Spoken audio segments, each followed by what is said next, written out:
Mr. Powers, to your seat. Mr. Powers, to your seat.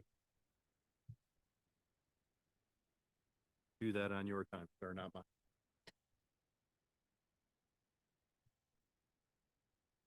All right, I think we're rolling here, so I'm going to call to order the special Board of Education meeting of May 28th, 2025. I have 6:31 p.m. And we'll begin, as always, with the Pledge of Allegiance. Pledge allegiance to the flag of the United States, to the republic, uh,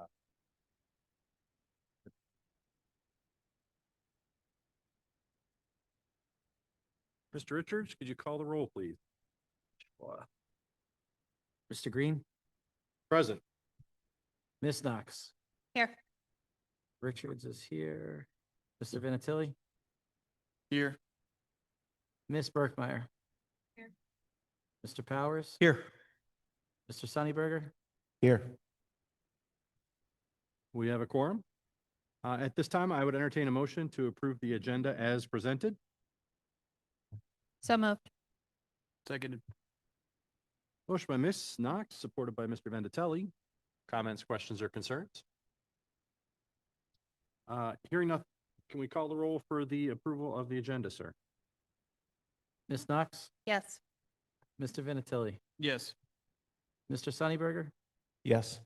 Mr. Powers, Yes. Ms. Berkmeyer. Richards is yes, Mr. Green. Yes. Motion carries. All right, moving on down the agenda. Our first item is the MISD biennial election. This resolution is to consider designation of electoral representative for the June 2nd, 2025 MISD biennial election meeting. Revisions to the revised school code require school districts to consider the designation of a representative who will vote on behalf of the district in the MISD Board of Education election. So in front of you, I'm sorry, thinking about the other item agenda. There is, the attached is the resolution. And on that resolution, I'm looking through here. I'm expecting to see some names on there. Why was I not? That's what I thought too, but they're on my, my agenda for the regular meeting, right? I'm sorry?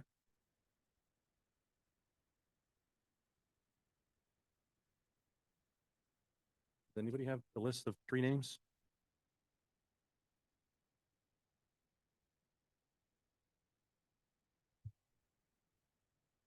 I feel like I just saw them, so they must be on our regular agenda.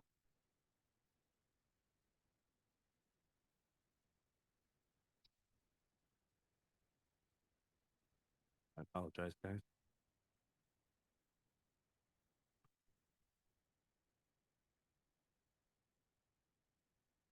The candidates are Edward V. Farley, incumbent, Donald R. Hubler, incumbent, and Ian Colin McCain. So at this point, I will entertain a motion to select to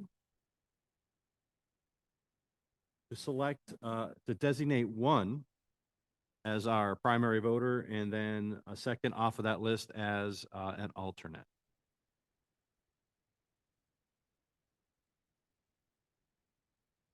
Oh, the board has 1 vote. I'm sorry. I didn't catch this coming through my email. All right, so I need to entertain a motion for one of the Anchor Bay board members and an alternate to elect the 2 candidates on Monday, June 2nd, 2025. Before we do entertain that motion, I will remind everybody that if for some reason graduation doesn't go off tomorrow, that it'll be scheduled for Monday, June 2nd.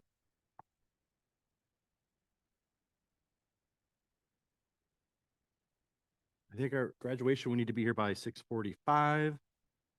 And I actually don't see the meeting time listed on here.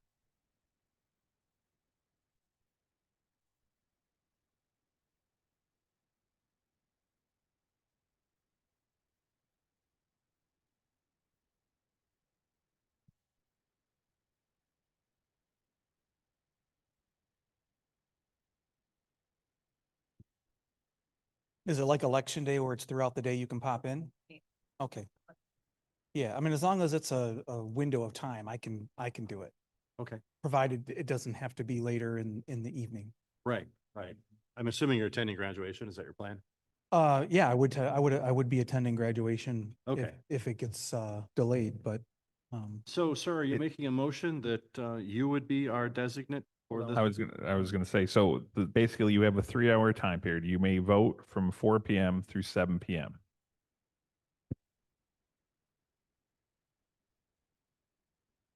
Is it Warren? I can be there at 4 to do it. So if nobody else is just, this has been their life goal to attend this and be the voter, I assume this is the I'll- MISD office, right on Garfield, I'll take one for the Yeah. team and do it. room 201. Yep, on the second floor, right by the elevator. Walk into the. So it sounds like I've got a motion from Mr. Powers nominating himself. Do I have an alternate as part of that motion, Mr. Powers? Second that. That you'll go? Oh, I'll be the alternate. Mr. Venditelli wanted to be the alternate. So Yeah, is that so your you're- motion, sir? Yeah, I guess. Okay. Yes.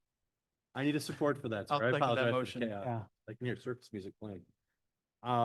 All right, so I've got a motion by Mr. Powers, supported by Mr. Vinatelli, that Mr. Powers will be our designee and Mr. Vinatelli will be our alternate. Who are we voting for? We have to also pick 2 of the 3. So why don't we move on that motion? Do I have a second? I do have a second. Yep. Any comments, questions, or concerns about those 2 nominees? All right, hearing none, could you call the roll for that, sir? 4. Mr. Powers, Yes. Mr. Vinatelli, Yes. Mr. Green, Yes. Miss Knox, Yes. Richards is a yes. Miss Berkmeyer, Mr. Sunnyberger. Yes.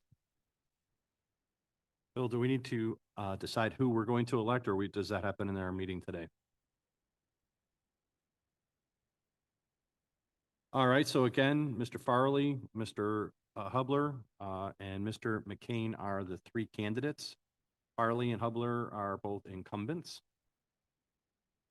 The only thought I have is, as far as Mr. Hubler is that he's heavily involved in MASD.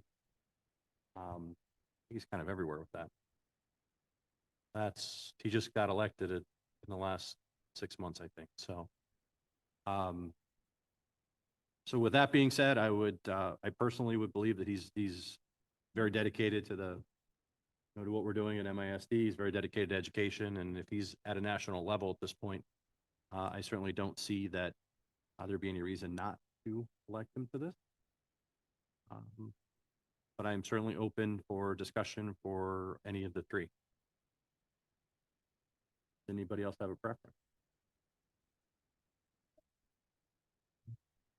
I personally would prefer to see a fresh face.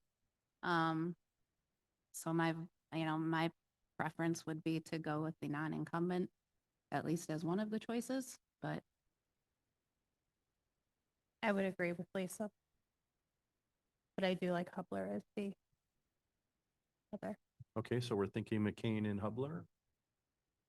Lisa, are you okay with that, or are you thinking that you would rather go with Farley over Hubler? Do you have a preference there?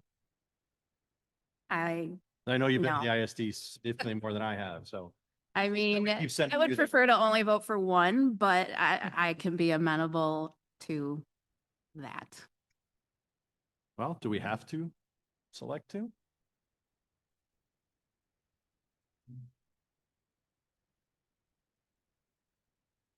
What's the board's pleasure? What do you guys want? I mean, I realize that that's probably not a popular opinion, but so I'm fine with adding a second candidate on if that's what everyone else wants to do. All right, so at this point, I'll entertain a motion as to which 2 candidates we want to select. Anybody feels comfortable making a motion, feel free to speak. If not, we'll select none and we'll move on.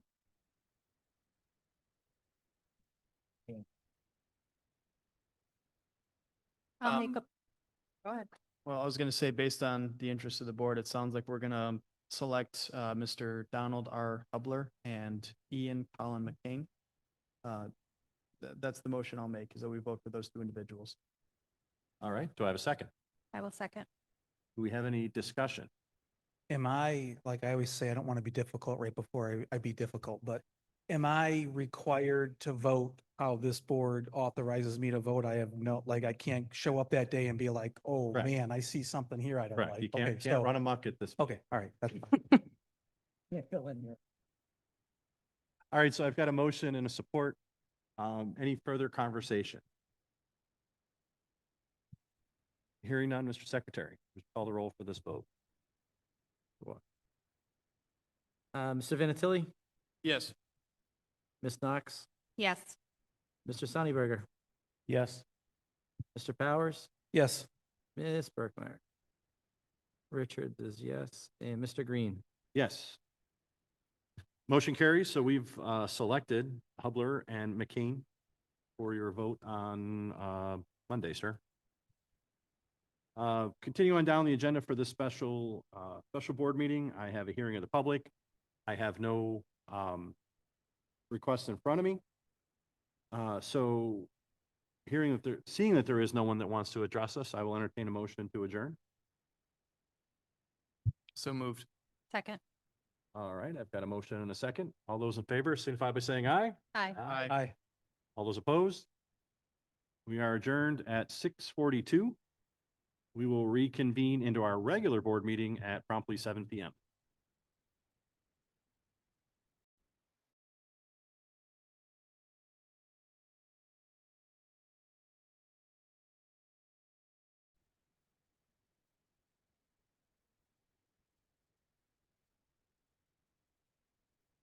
All right, good evening. I think we're going to get started.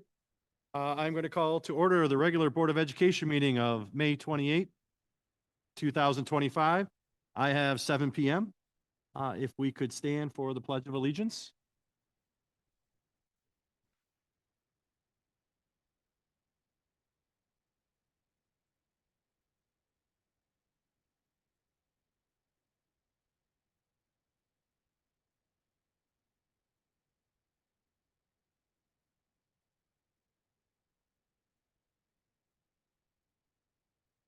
Flag. United States. Name.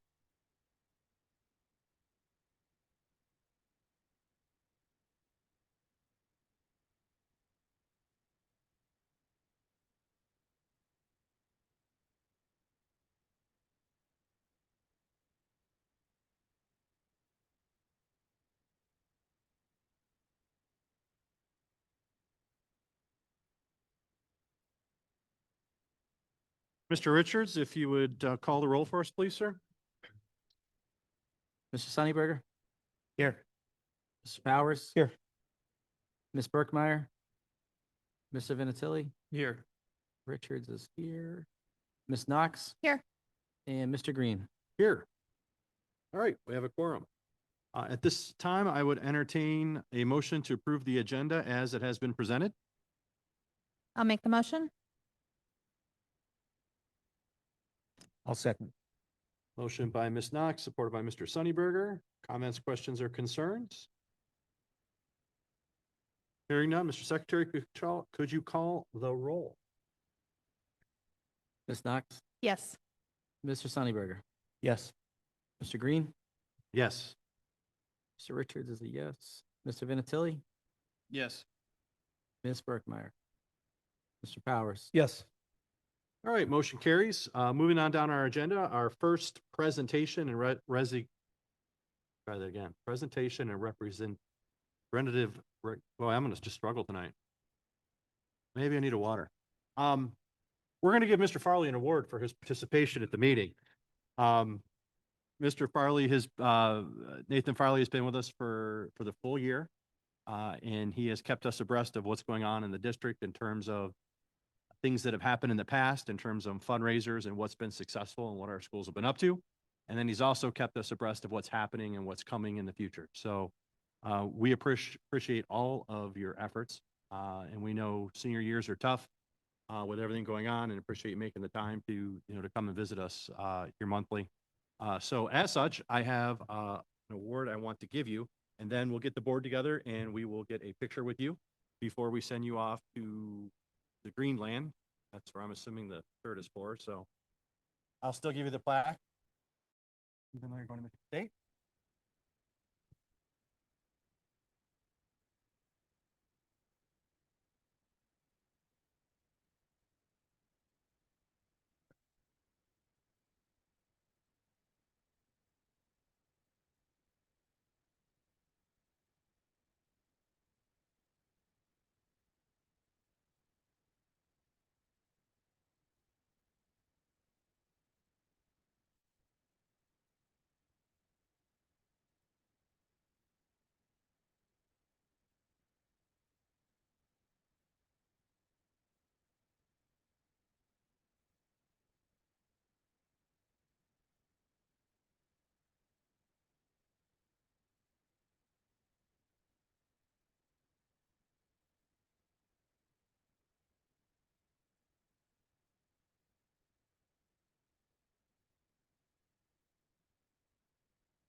All right, up next, Ms. Gonzalez is going to present our Support Staff Employee of the Year.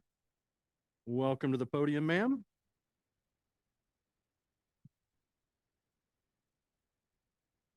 Okay, good evening, Board. It is my pleasure to present to you our first ever Support Staff Employee of the Year, Miss Kathy Hazelton from Middle School South. Kathy, can you join me, please?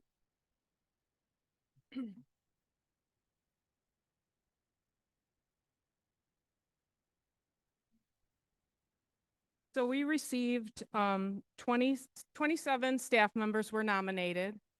Kathy received 7 nominations from across the district. And we are so honored and pleased to present this to her. Kathy's coworkers think highly of her and value the work she does with the students at Middle School South. Her principal, Phil Latona, had this to say about her. Kathy exemplifies the qualities of an outstanding employee through her tireless work ethic, consistently going above and beyond to ensure the Resource Support Center runs smoothly at South. As a servant leader, she prioritizes the needs of others, often stepping in to assist colleagues and students alike with a warm and selfless attitude. Her student-centered approach shines through in her daily interactions. Whether she's helping a student increase their level of understanding on a performance task or offering a kind word of encouragement, Kathy's professionalism is evident in her meticulous attention to detail and her ability to handle even the most challenging situations with grace and composure. She is a true asset to the team at South. So Kathy, it is my pleasure to report.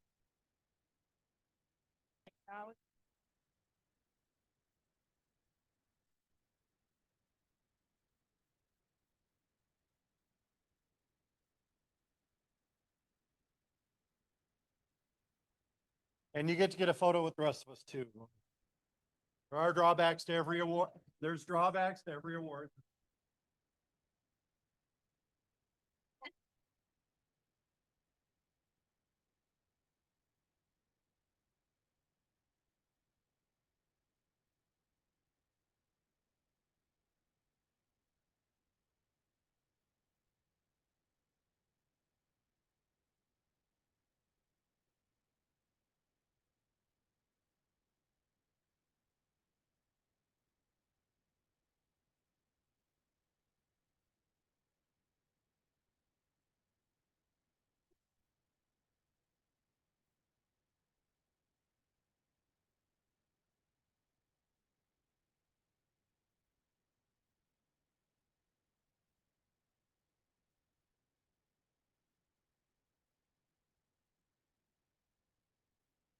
All right, as long as we have Ms. Gonzalez at the podium, we shall continue with our recognition. That word out. I'm not sure what's going on. Long day. Okay, all right. You're up. Good evening. So tonight we'd like to celebrate our retirees. And with that, I would like to call up Sue Weber. She's a cook at Middle School North.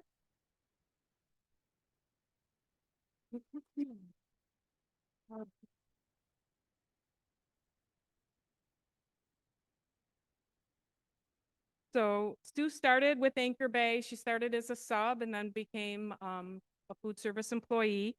Her hire date was 9/8/2000.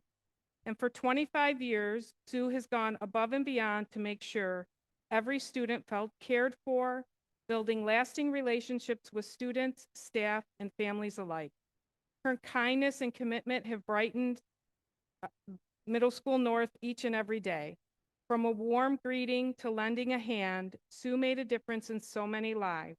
We are grateful for all the hard work and love Sue has poured into the North community over the years. So Sue, enjoy this well-deserved next chapter. You will be deeply missed. And her coworkers shared with me that when Sue started at Anchor Bay at North, she said, I'm going to retire from North.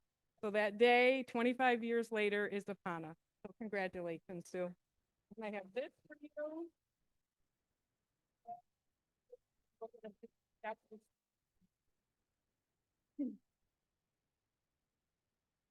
Okay. Next, I'd like to bring up, again, Kathy Hazelton.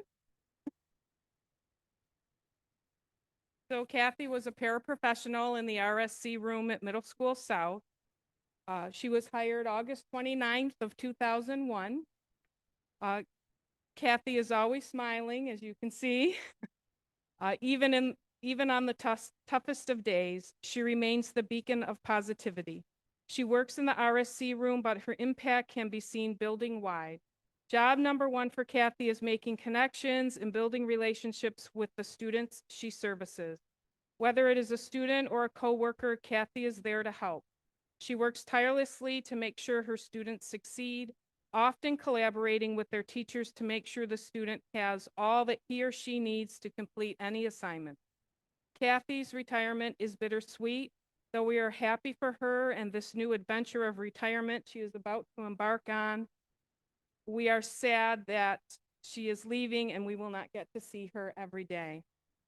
She leaves a legacy of being a compassionate, hardworking, caring, and the glass is half full kind of staff member.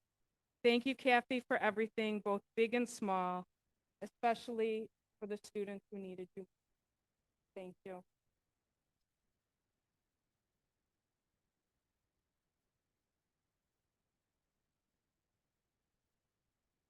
I'd like to bring up Rebecca Eckstein, or I'm sorry, I get you two all the time. Erickson, I apologize.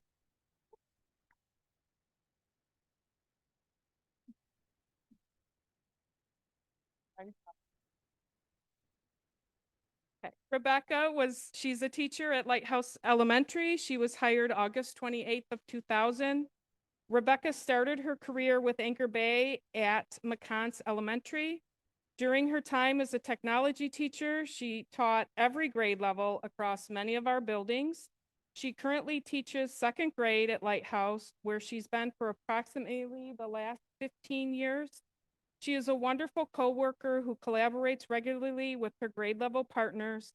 Rebecca likes to help where she can and never hesitates to accept requests for help. She is the go-to person. She is a dedicated teacher who works tirelessly for her students' success. She will be missed by her teammates and is wished the very best for a long, happy, and healthy retirement. Thank you, Rebecca.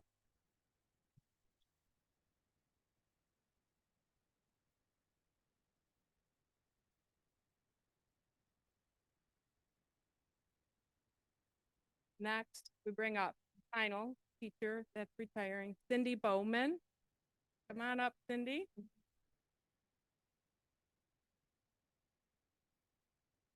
So Cindy is a resource room teacher, resource room teacher at Naldret.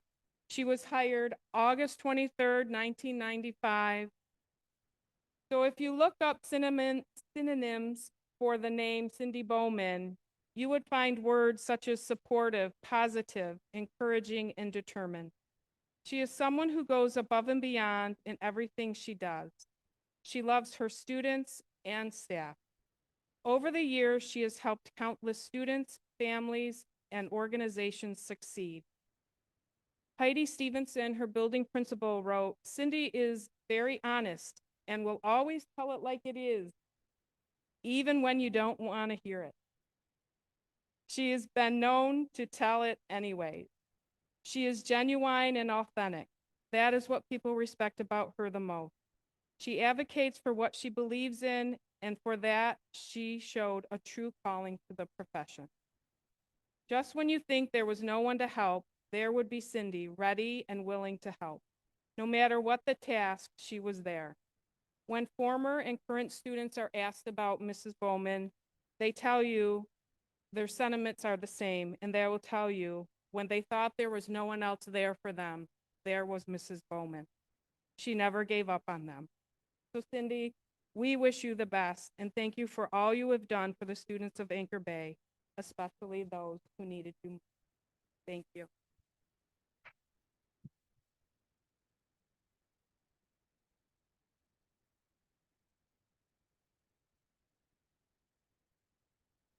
All right, with that, we're going to take a short recess to celebrate our teachers.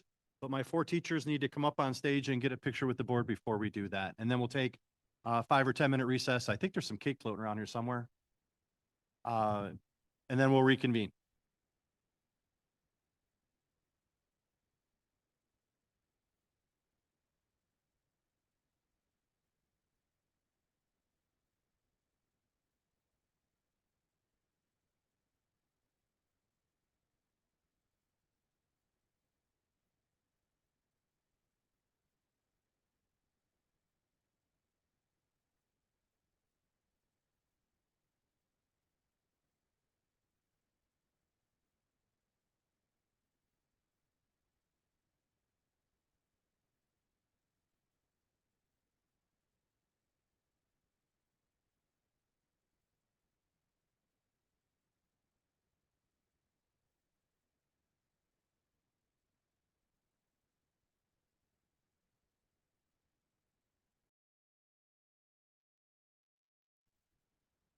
All right, we're going to call the meeting back to order and resume our agenda.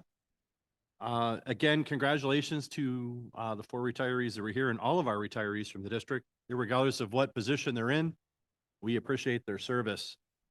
When you hear the stories of 20, 25, 30 years, it's amazing. So we as a board appreciate that tremendously. With that being said, we'll move on to the superintendent's update. Mr. Jankowski.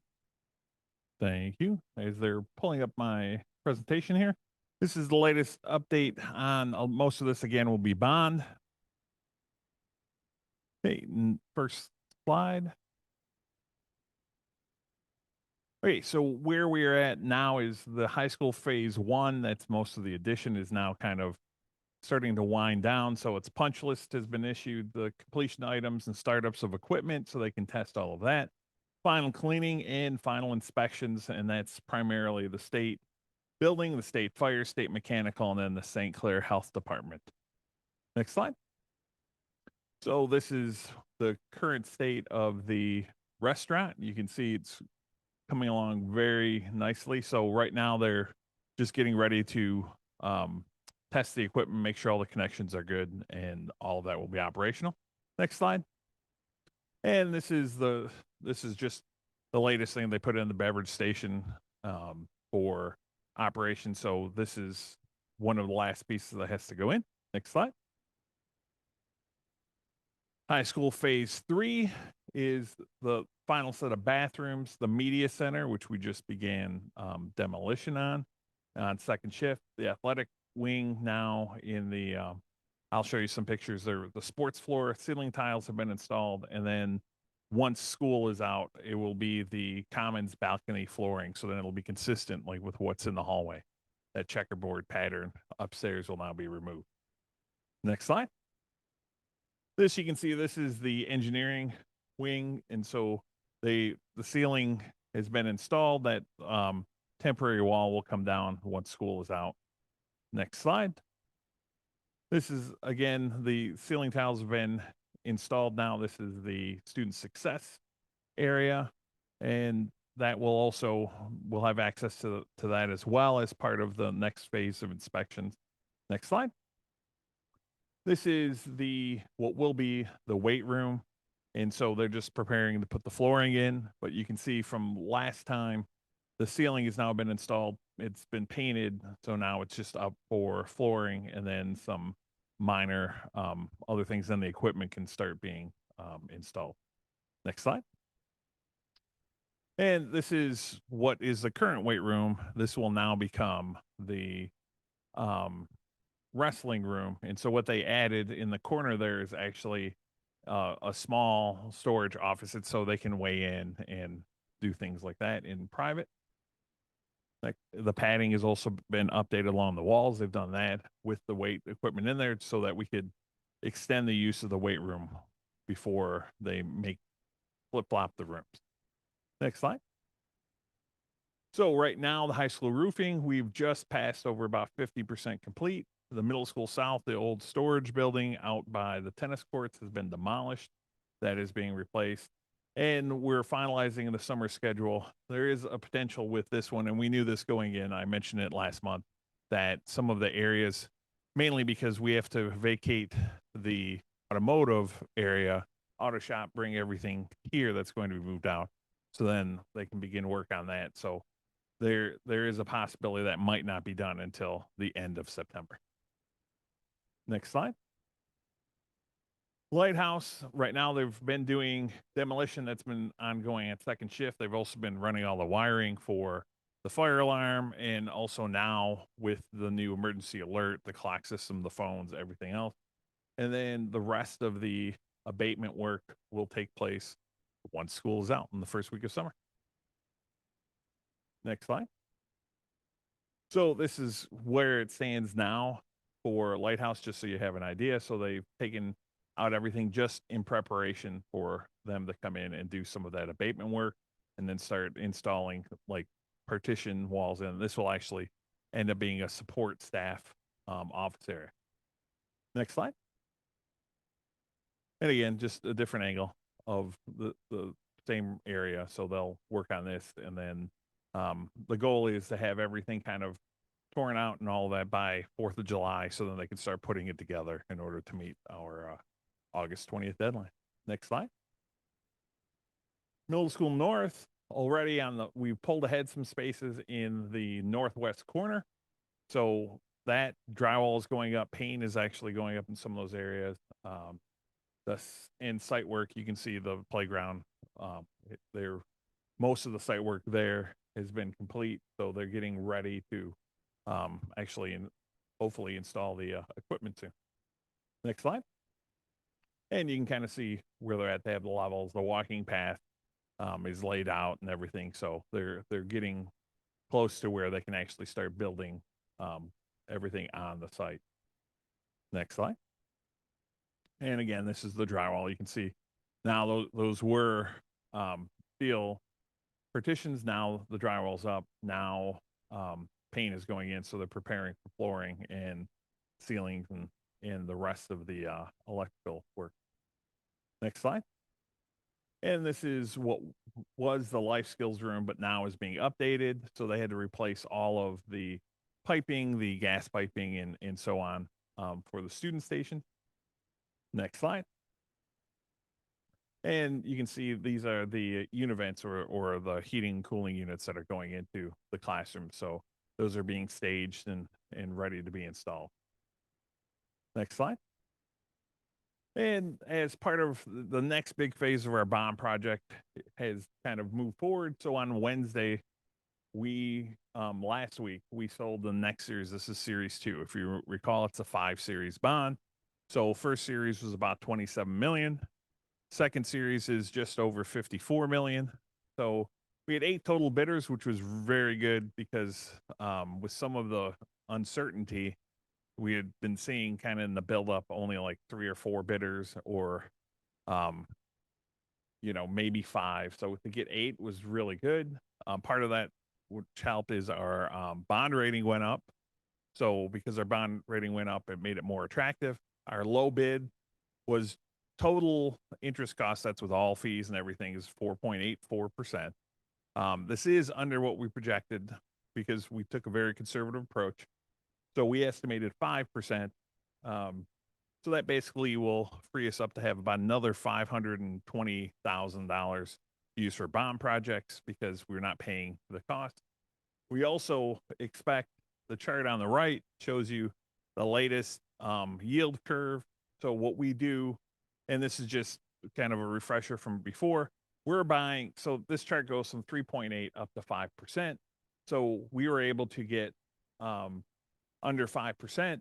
And what we end up doing is we invest that until those projects, we have to pay for those projects. So right now, what we're looking at is this little bump right there. That's the 4 months. So for 4 months, we can invest that and we'd get just about 4.45%. So that helps offset a lot of the interest costs. Now you can't, we're not as lucky as we were with the first series of bonds where the interest rate was actually higher. So it was inverted. So we were able to sell those bonds. They were about 3.8%, and we were able to invest at about 4.5%. They don't let you, it's called arbitrage. They don't let you keep anything extra. You can only offset your interest costs. But if you recall, that's been between 3 and 5 million already that we've been able to get back to offset those borrowing costs because of the yield curve where it's at. So on this one, we'll probably net somewhere in between there. So again, we expect to see significant savings on the interest rate and in order to keep us ahead of inflation and everything going forward. Next slide. So thus far, out of the $170 million bond, we have only spent just over 23 million. If you include what the work that's going on at the middle schools and all of that, so that's an additional 9 million. So 32 million have been committed, 23 million have been installed and paid for. And then this next 54 million will be mainly the middle schools and then the 2 large elementary projects at Ashley and at Nuldra. Next slide. And after a lot of work from the transportation team, we've been working, they've worked on just dozens and dozens of scenarios. So basically just trying to make sure that we could kind of stick to these times as much as possible. So middle school north will start at 8 a.m. next year. Middle school south will start at 8:20. This is pretty in line with what we had said last year when we did all the public meetings. Main reason middle school north is it's just, we wanted to make sure that we could guarantee, especially from the far north end, that those buses could get back the north and then the south instead of doing it reverse. So, and it's something that we'll look at because as bus drivers get more and more accustomed to those routes, then we'll be able to make some adjustments as it goes along. Questions? I might have missed it when you were talking about the high school renovations. Do you recall, or off the top of your head, like which phase the heating and cooling stuff is? So the heating and cooling, the controls were actually part of the very first one, phase 1. So those went in, and then the chiller, which is the air conditioning unit, that's been just ongoing the entire time. So we started that, even though it was part of phase 1, but we didn't do it until we didn't need air conditioning at that point. So then it started going in about October, and and it's massive. It's, think of about the size of like a large semi. So part of that is still going on, and part of it will also be picked up when we're doing, if we go forward with the energy bond.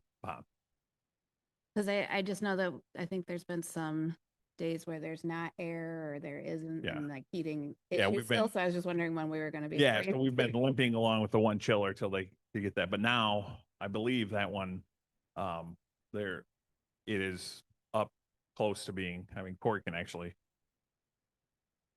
Corey, you want to chime in on that?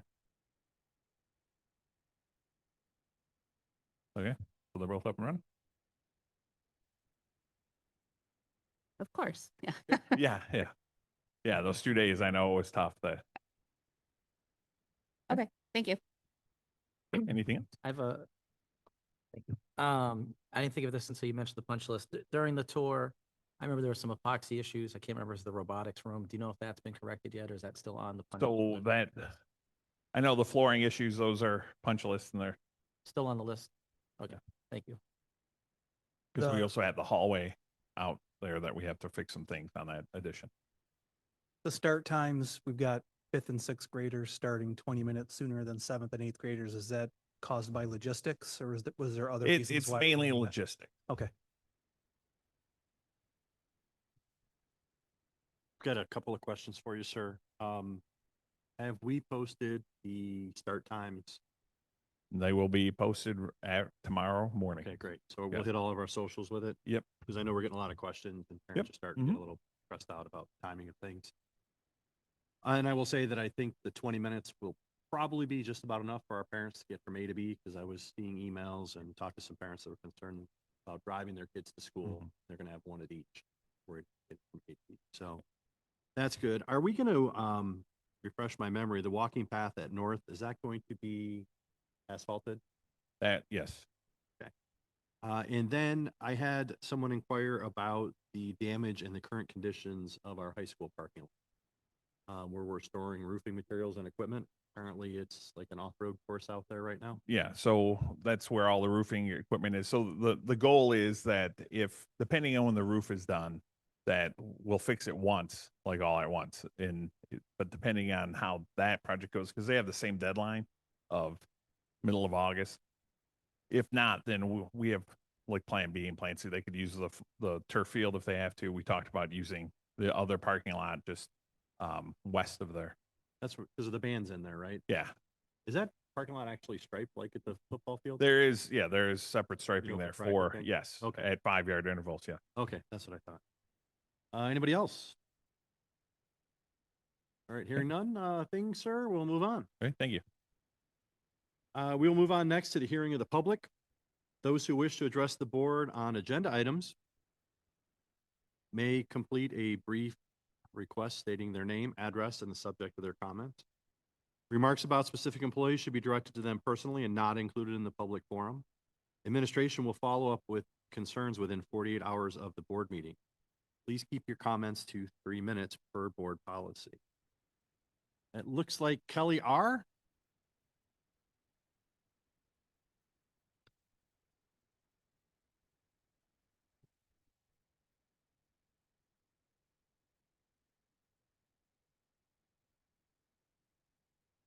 Yes, it just makes sure that that microphone is on so folks at home can hear you. If it's not, there should be a talk button right there in the front. Is it on now? You hear me? Great. All right, thank you. So, I'd like to I emailed you this morning, Mr. Green, and I've emailed the whole board on this earlier. The Rowe family would like to bring to your attention an ongoing unsolved incident with one of your staff members. I won't mention the name of in this presentation, but I believe each of you have that in an email form already, right? But on April 22nd, we met with the school representative who addressed the misconduct, unprofessional behavior, discrimination, and bullying involving this individual. We received written responses from the district. Subsequently, we met with Mr. Jankowski and Mrs. Gonzalez, who's no longer here today, who assured us this matter would be addressed. However, as of today, the issue remains unresolved. As a result, I emailed the entire board with the below actions, right? Our concerns, I emailed the board our concerns.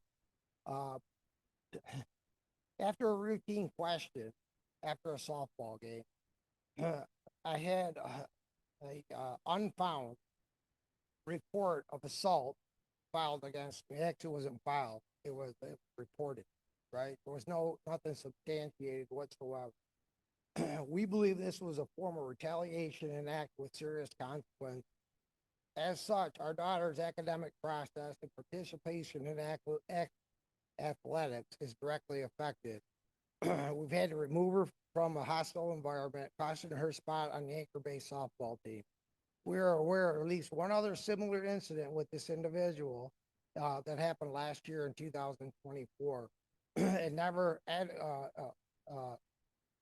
adequately investigated, addressed, or resolved, and the player no longer plays softball for Anchor Bay due to this. If you look at the Anchor Bay administration regulation, define bullying as an act of subsequently interfering with educational opportunities, adversely affecting participation in school activities due to emotional distress, causing disruption in school activities, retaliation against those reporting bullying strictly prohibited.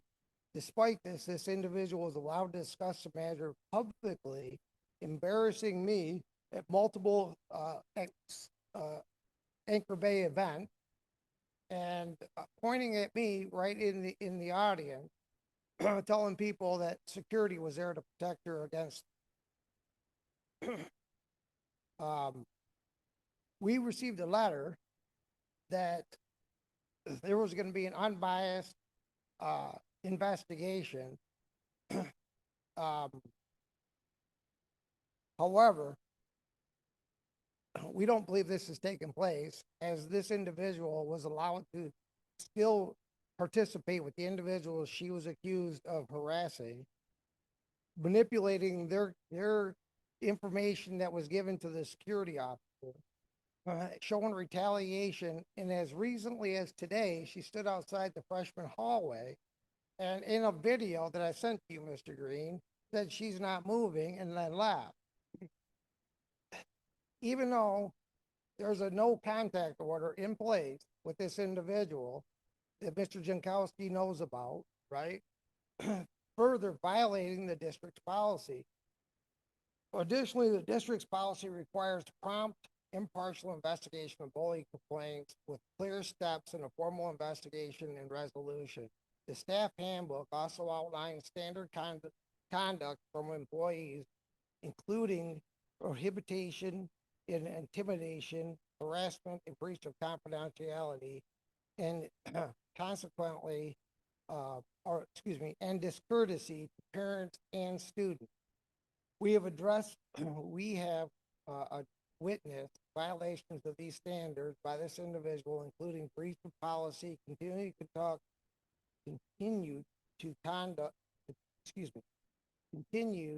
contact with the parties involved in the investigation. We are deeply concerned with this behavior, and an unbiased investigation could not have occurred under these circumstances, and that the institution bias was present in meaningful resolution. We respectfully request the Board of Education to ask three things. Conduct an impartial third-party investigation into the conduct of this individual and the district's handling of these complaints. Second, ensure that all district policies regarding bullying, harassment, intimidation, employee conduct are fully enforced. Provide appropriate remedies for our daughter and others affected by this individual, including support of their academics and athletics participation. We believe every student deserves a safe, respectful, supportive school environment. We ask the board to uphold these values and ensure accountability and resolution in this matter. Thank you. Thank you, sir. The only other request I have to address the board is from Terry Kay.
Want to hear me? Um, there's been a few instances, one with my daughter and son-in-law and myself recently had issues with Middle School North with my grandson's 504 plan. We had several emails bantering back and forth with the principal, counselors, and administration, which we did reach a compromise. But we also received a very aggressive and harsh email from the principal.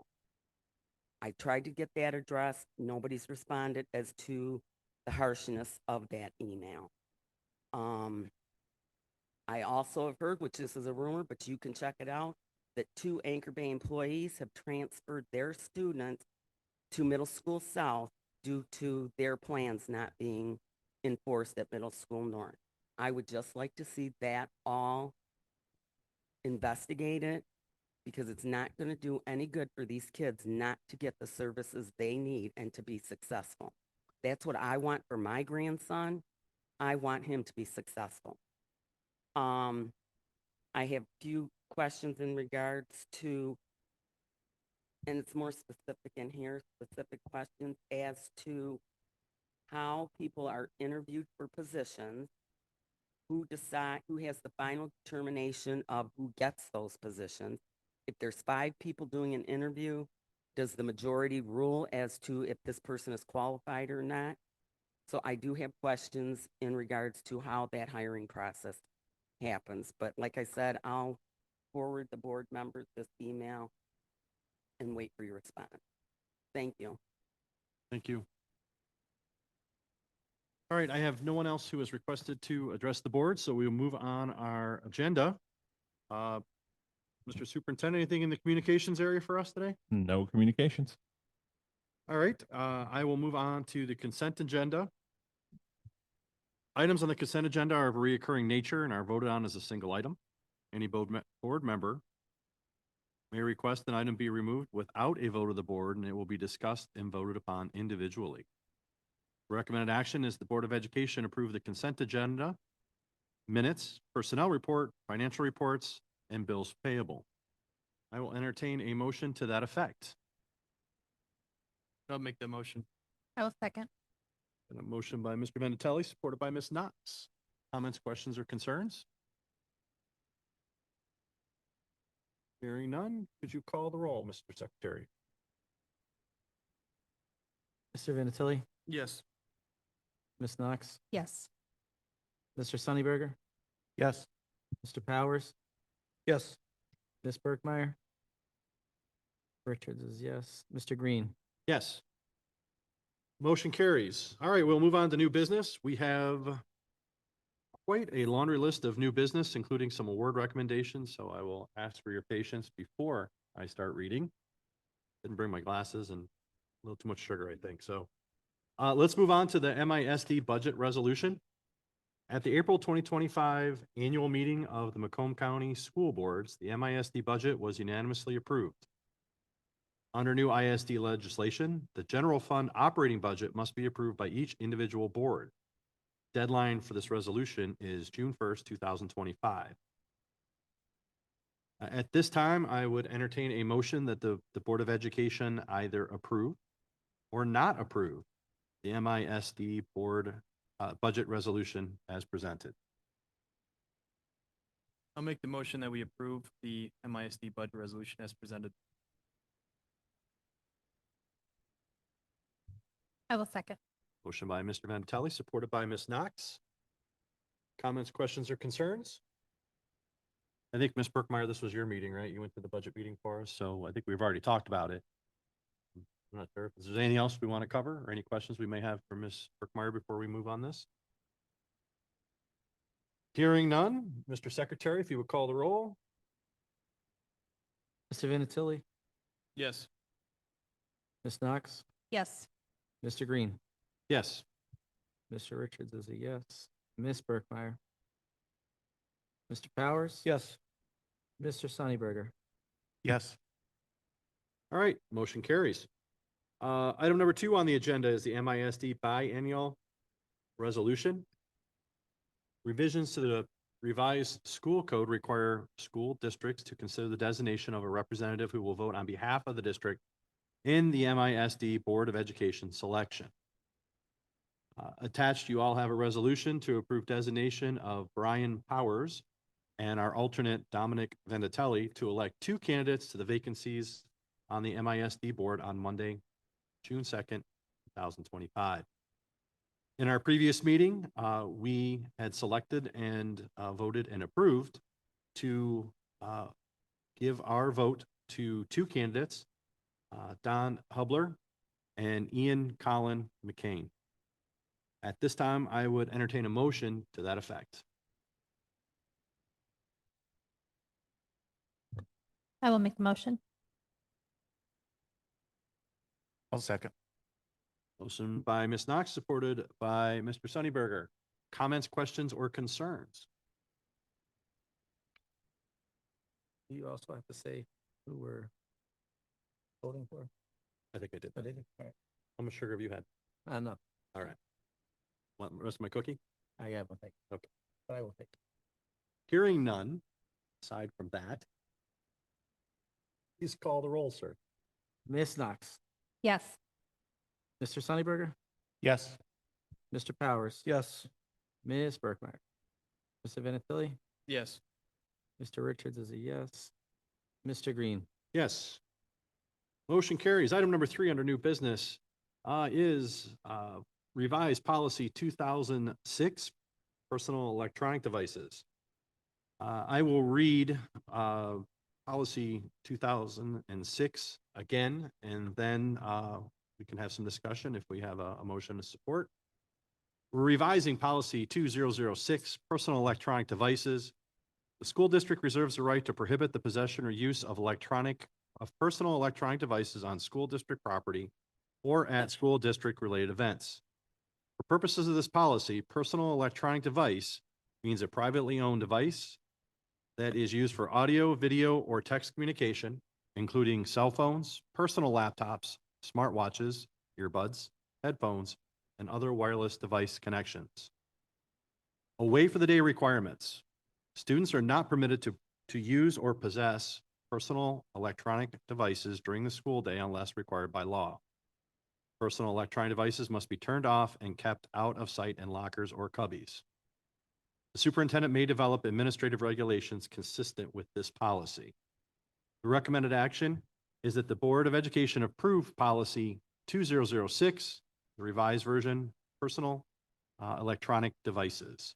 I will entertain a motion to that effect. I will make that motion. Second. Motion by Mr. Vitendatelli, supported by Mr. Powers. I will open it up in case the board has any comments, questions, or concerns. We discussed this at length in previous meetings. I'm very much looking forward to this. I know there's some concern and there's individual cases that may need to be taken into account. But I think overall, this is a very good policy to put in place, especially during these times. I think kids using cell phone way too much, as we talked about in the past, has some pretty detrimental effects. And I think this is a step in the right direction. I hope other school districts take note, seeing how this is implemented, and hopefully they can find a way to implement it in their districts as well. Ms. Burkmeyer. I just know that as a board, we've tossed this around for quite a while. And I appreciate Mr. Richards for staying the course and keeping us focused on the issue. And I know, we started talking about this probably more in depth, maybe last December. It was myself, Mr. Richards, and Mr. Green that laid out a lot of the way that this would look, and then kind of move forward. And obviously, we have 2 new board members since that, but I'm excited that we're moving forward with this, and I think it'll be great for our district and for our students overall. It'll have a learning curve, I'm sure, but I think the benefits will outweigh any inconvenience in the end. Anyone else? I do want to just talk about what I perceive to be one of the biggest objections that I've seen out there about why we should not do this, and that is active threats, school shootings, things like that. Like I just hear over and over and over again about how you can't take phones away. because I need to be able to communicate with my child if there's an active threat. And I certainly understand that. We're all parents up here. I think all of our instincts as parents would be to want to communicate with our children when they're in danger. I can tell you that law enforcement does not share that view. And I can tell you that because I took the time to meet with Chief Blackburn with the New Baltimore Police Department and Director Bassett at the Chesterfield Police Department. They were both very gracious with their time because I wanted to get their feedback on this to make sure I was not making incorrect assumptions about this idea that why would we want students distracted on their phones during an active threat. And I can tell you, law enforcement does not want our students texting or calling with their parents. They do not want them calling 911. They do not want them texting each other in the building to say, here's what I'm seeing, what are you seeing? They don't want any of that happening. It muddies the response, it makes the response slower, and it makes them less safe. So if your objection to the cell phone policy is my child needs it in the event of an active threat, law enforcement will tell you that that is literally making your child less safe. So I just putting that out there because again, we're all parents and all of our instincts would be to reach out, to talk to our child, are you okay? What can I do? But that's not making them any more safe. So, and I'm in full support of the policy, but I wanted to put that out there because that's the number one objection I see. Anyone else? I do want to circle back too, because what he said kind of raised another thought in my head, but also in speaking of what I saw particularly online about a lot of comments regarding this policy was the concern of enforcement, and a lot of disbelief that we'll be able to enforce it well. I share some of that concern to some degree. And so we're still kind of working through some of that. I know, we have a committee of the board meeting next week to kind of help go through some of that.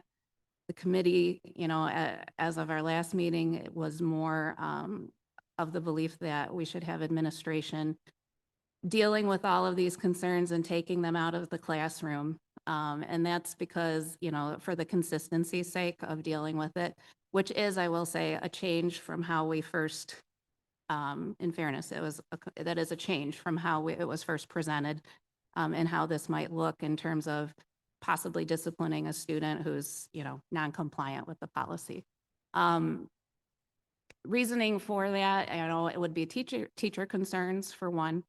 If our idea to remove the cell phones from the classroom or from the students during the school day is to, remove the distraction, I don't see how having the teacher having to deal with the one student who's, infracting the policy is removing the distraction. It's just adding to, more problems in the classroom. Further, to kind of send them down to the office to be dealt with would be, and the committee's idea would be more consistent, because the office would certainly know if that student was already sent down today and dealt with once versus, a teacher who's in their own classroom and doesn't know what happened for second hour and having to follow up on that. So that's another piece of it. And, the other is just consistency and fairness in how these things are dealt with. Contacting parents, knowing, who's already been down this road and where things have gone. Obviously having the same people deal with it over and over would be better. I know that probably sounds daunting for possibly the beginning of the school year. I'm hopeful that that won't be as daunting as it could be with a new policy going into place. But that's what we're kind of working through and wading through right now. But I do want people to know that, we've heard that concern and the concern about, whether we'll be able to enforce it. And we're working on it to that end. So the committee, we're looking to meet, with administration next week as well to kind of keep working through those steps. But that's kind of where we're at. And looking to go forward with it. But obviously, you know, this is about the approval of the policy, but I thought I'd give that update. Anybody else, any comments or questions? Yeah, I was just going to mention, you know, to Ms. Berkmeyer's point that we are meeting with administration. Policy continues to look at different scenarios and do what's best. And Ms. Berkmeyer already touched upon it. You know, we've been working on this for a long time. We talked about it for a long time. Went back and forth with different scenarios, different ideas. I think most of us have toured, you know, the high school building and you know, just to see, you know, the amount of students on cell phones, whether it's in classroom, you know, walking down hallways, just, you know, it's, I'm looking forward to, seeing where, you know, where this, you know, new policy goes and Mr. Vinatelli already mentioned it, you know, I think it's, a step in the right direction and, you know, I think I mentioned at the last meeting, it's good to see other school districts reaching out to us and, you know, trying to understand what our policy is and, you know, so they can implement the same, same policy. So I think it's a great policy. So I would agree. Mr. Jankowski mentioned, I think it was our last meeting, that he's got, after we had our first reading and after our social media, that he's gotten multiple requests from local districts and some not so local districts that really want to take our policy, if it's successfully passed tonight, and consider putting into their schools for the start of next year. So this, as I've already mentioned, this board has made it clear that we're not going to be the followers when we're coming to these policies, that we may not always make popular decisions. We did that when we put armed guards in our schools. To Mr. Powers' point, I can't guarantee anybody's safety. There could be 250 armed guards at our high school, and it doesn't mean that something may not happen. But we spend a lot of money every year on safety and security, from our director that we hired almost 2 years ago, I think, in July, through those armed guards and the discussions that this board has had. We have a full-time school resource officer at the high school. We have a full-time Chesterfield officer, and we've been adamant and clear that we want a full-time officer from New Baltimore for our New Baltimore schools. And I think that's going to happen sooner rather than later as well. So I agree with everything that you guys have said. This has been on our plate for probably at least closer to a year. It's been talked about, kind of kicked around. Yeah. And we finally listened to him. Is that what you're saying? And I do appreciate, I have stepped away from the policy committee. I do appreciate the passion that you guys are taking with this policy, and aggressively is not the right word, but passion is the right word. Know that you guys are sitting down with administration and you are making valid points, and you're listening to our administrators, you're listening to our teachers, and you're trying to make the decision that's right for the district. And this isn't an easy one. This isn't, again, this is a policy, to Mr. Vinatelli's point, that we're only trying to do what's best for our students. And to what everybody has said, I support 100%. And again, I applaud the policy committee, because this isn't an easy policy to push through. And I know that you guys are having heated, passionate debates with administration and our teachers and the union and such. So I can't say enough that I appreciate the time you're putting into this. Anybody, anything else? I've been the only one that's been on the fence. And that's why I appreciate how long this takes to get through policy and first reading and so on and so forth. I was on the fence, but the biggest thing for me is that we are already doing it at South. And Mr. Latona it's successful. So we already have success in doing this, and I really hope it works. And I agree with, working with administration on making sure, what's that called? Compliance is the same across the board. That's obviously the toughest part. Policy committee, administrative regulations have to deal with is, how do we enforce it? What are the steps? What happens?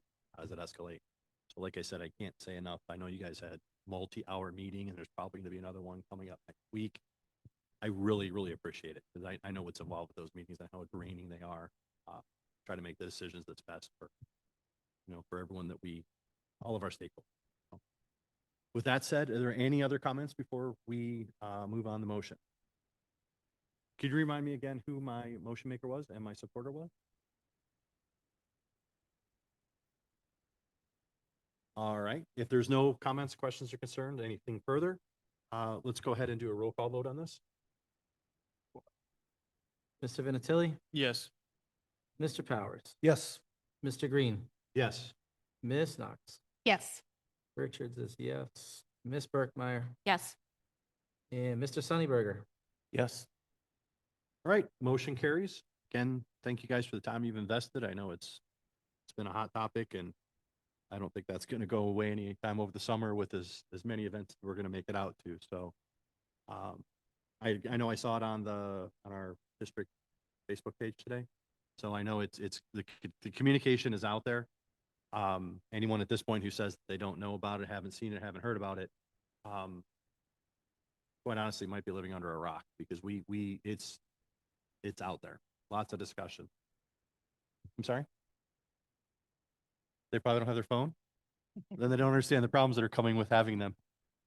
All right, let's move on. Next item number 4, our policy first reading. Policy updates to 5014, supplement, not supplant, for Perkins V. Perkins 5.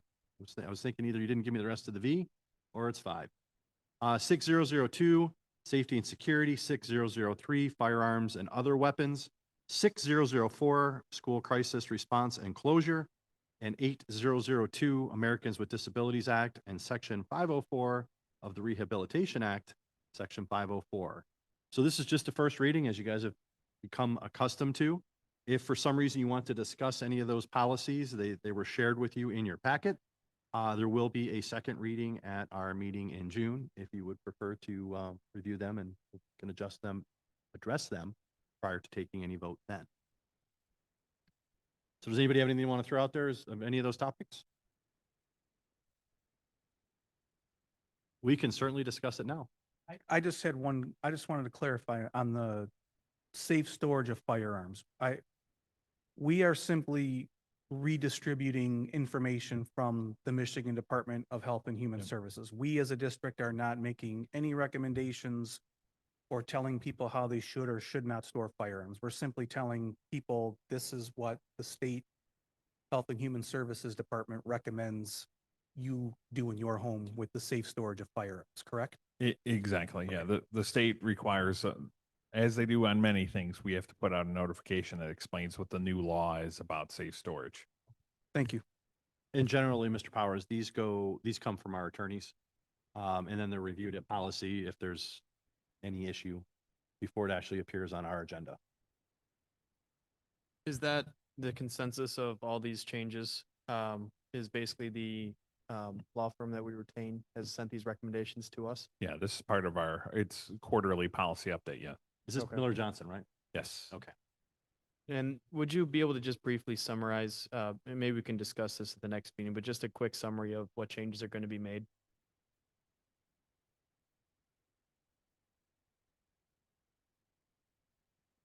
Ms. Burkmeyer, do you have them in front of you?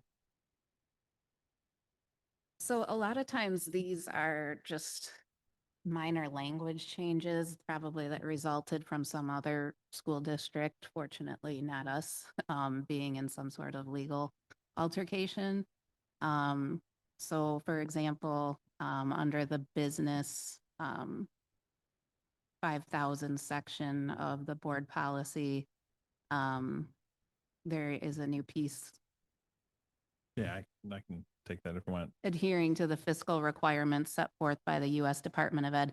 That part was about the Perkins grant funds, and with the changes with the Department of Education nationally, and how that money is changing, you know, how the changing of hands of that money between federal government and state government, and basically putting us in compliance with kind of the current ongoing situation. Yeah, it's a pass through. So the money goes to the ISD then gives it to us. So we just have to say that we are in compliance with everything as well, even though the ISD is the fiduciary.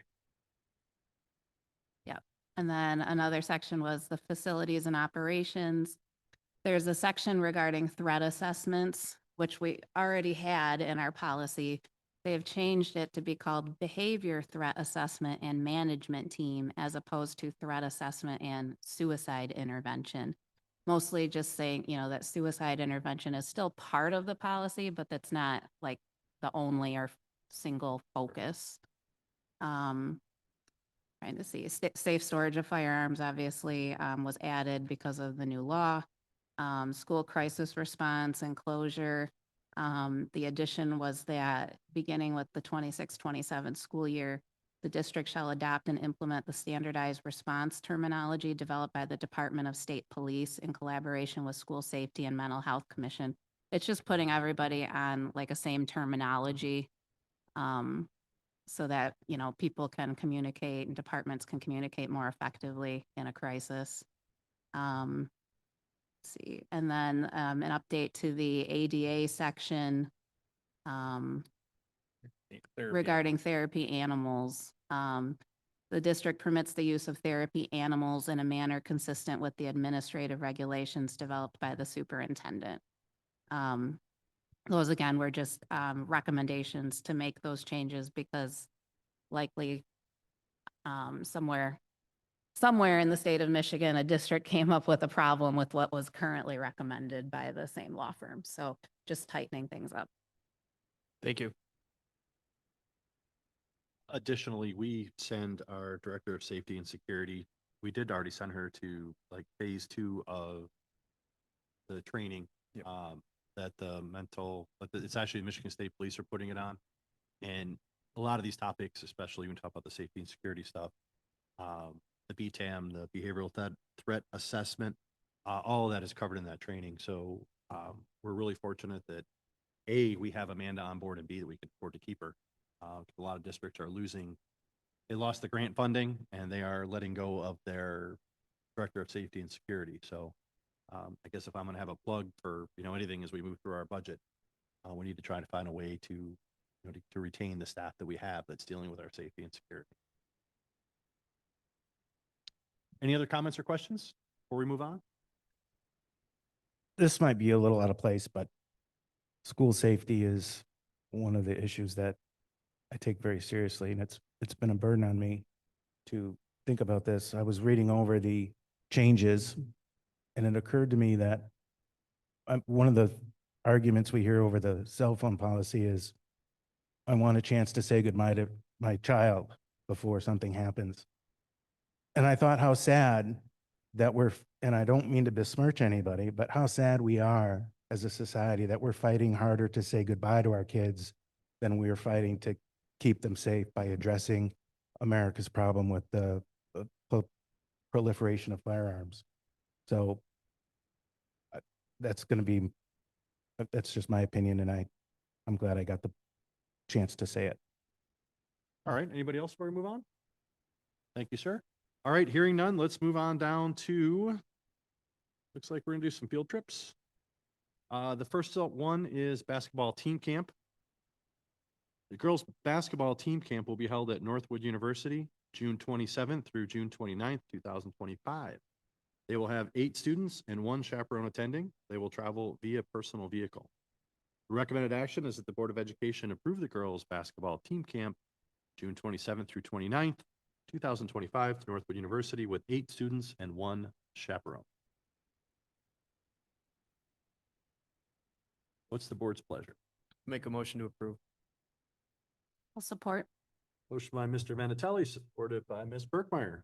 Comments, questions, or concerns? One quick question. Is that a chaperone in addition to the coach for the girls basketball team, or is the basketball coach also considered the chaperone? The coach is the chaperone, but they also have, the college also provides like supervision as well when they're there. Okay. Let's open up the school. That's to me that's fine. I know I mean, obviously for me the ratio is fine. Like that's not an issue. I think one person can watch 8 students. I think we just had a field trip in the past where we had one student who was going with 1 chaperone, and there was some concern about, you know, what potentially could be said about interactions that have taken place with that 1 chaperone. So just to protect everybody in that case, it behooved us to bring a second person along just to help with that. I'm wondering, is it the board's pleasure to have that same kind of thing happen with this field trip? So I think in that situation, it was more that it was 1 student, 1 adult, you know, and so in an unfortunate situation, you know, it's like one person's word against another. And so because there was only 1 student even, you know, the idea that okay, then we need to send another adult so that there's a third party. That was kind of where that rose from. If you think that there should be two for this, I mean, that's fine, but I just wanted to clarify, I think that's where it was born from that Yeah. day. One student Yeah. was going on. It was And- one and- student and one adult, and that was kind of the concern was that, And we do it for that, and we'll do it if it's gender. So if it's boys and girls, then we want a male and a female. This is all female and a female coach. And I don't recall that exact event, but this one, probably different in that it's a large group of athlete gathering. So there's going to be other supervision and things like that. Anyone else? All right, hearing none, Mr. Secretary? Mr. Vinatieri, Yes. Ms. Berkmeyer, Mr. Sunnyberger. Yeah. Mr. Powers. Yes. Richard, yes. Ms. Knox Yes. and Mr. Green. Yes. Motion carries. Moving on to the next field trip is band camp. Band camp will be held at Central Michigan University in Mount Pleasant, Michigan, July 27th through August 1st, 2025. They will be traveling via school bus with 130 students and 20 chaperones. The recommended action is the Board of Education approve band camp travel to Central Michigan University, July 27th through August 1st, 2025. I'll entertain a motion to that effect. Motion. Motion by Mr. Sunnyberger, supported by Ms. Knox. Comments, questions, or concerns? I'm sure you're really happy to see that they brought it back. No, it's always been a Yeah, that's. concern of yours. You know, That's a you good noticed point. how I enunciated Michigan. Yeah, I do. Mhm. Yeah. Keep our money here, keep Yeah. our money here. The band show theme is coming home, so. Yeah. Fitting. Say that again, Jamie? The band show theme is coming home. Promise. Heard it here first. Our band does very well. I was actually in appropriate time, but very proud of them when I saw them at the Memorial Day Parade marching. Sounded really good. So, we typically come home with some pretty good awards from these camps if there's competitions that take place there. So. Anyone else? Hearing none? Mr. Secretary? Mr. Sunnyberger, Yes. Ms. Knox, Yes. Mr. Green, Yes. Richard, yes. Mr. Vinatieri, Yes. Ms. Berkmeyer, Mr. Powers. Yes. Motion carries. Moving on to the agenda, item 6, MHSAA, 2025-26 membership resolution. Annually, the district approves the Michigan High School Athletic Association membership resolution for middle and high school athletes. According to Michigan Attorney General Opinion number 4795 of 1977, any local board of education which desires to voluntarily join the MHSAA by adopting the rules of the association agreeing to enforce those rules with respect to schools. The recommended action is that the Board of Education to approve MHSAA membership resolution for the 2025-2026 school year. Anyone feeling like they want to make a motion? I'll make the motion. Motion by Ms. Second. Knox, supported by Mr. Powers. Comments, questions, or concerns?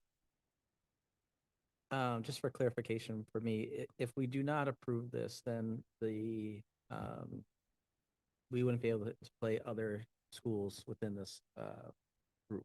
Correct. You can play schools, you cannot play in the state tournament. Gotcha. And this is the only, thank you. All right, Mhm. thank you. Yeah, it's the only Michigan option. Yeah, Okay. pretty much. Yeah, we discuss this every year. We don't like it, but we do it to give our kids the best option to compete. Yeah, and we do not pay anything for them. Okay. They make all of their funds off of the state tournament. Interesting. And of course, I always interject at this point in the discussion that the MHSAA is not a government entity. They are not affiliated with the state of Michigan. They are a privately held, family-owned company. Outside of it.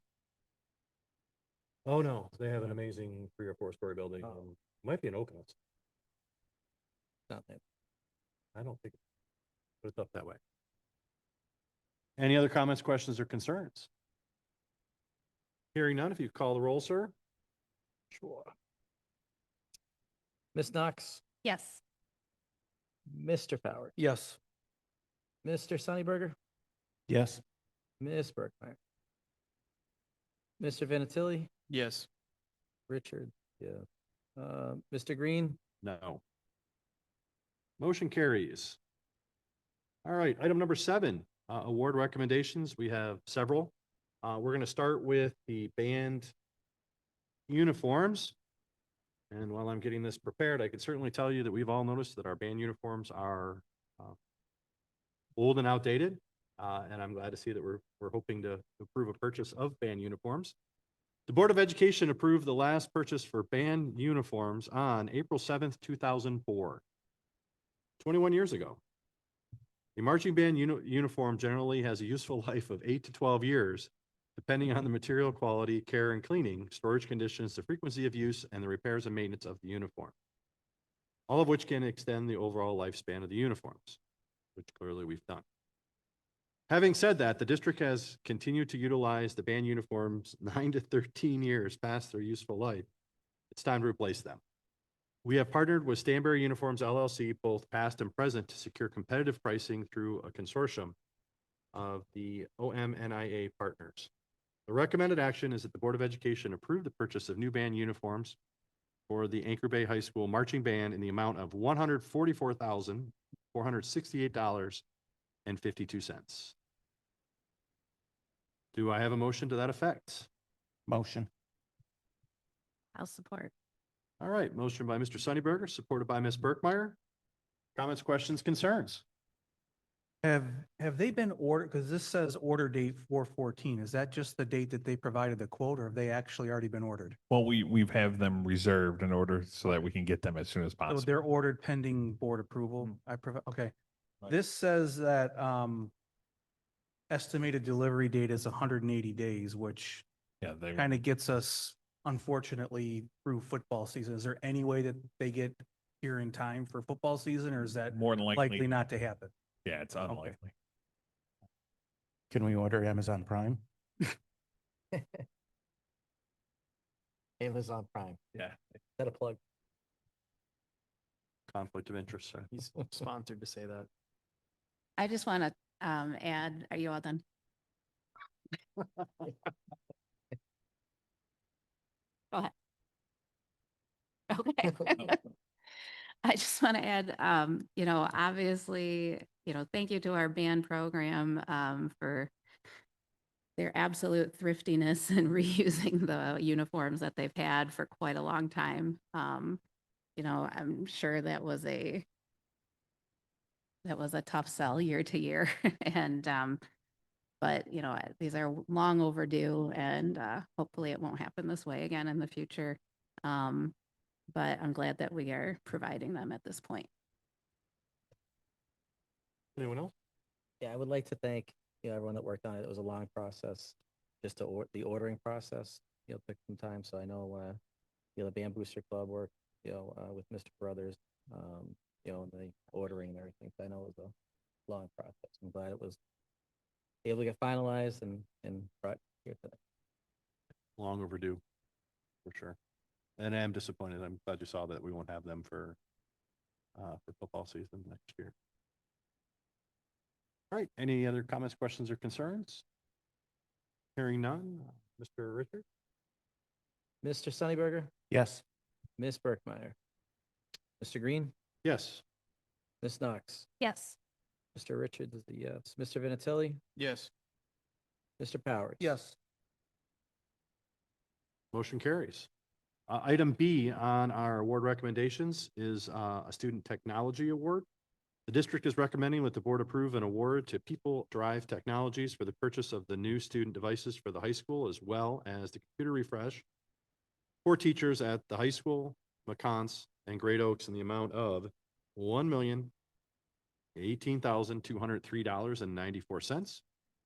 The student devices are a mix of 340 laptops and 510 Chromebooks at a cost of $487,593.30.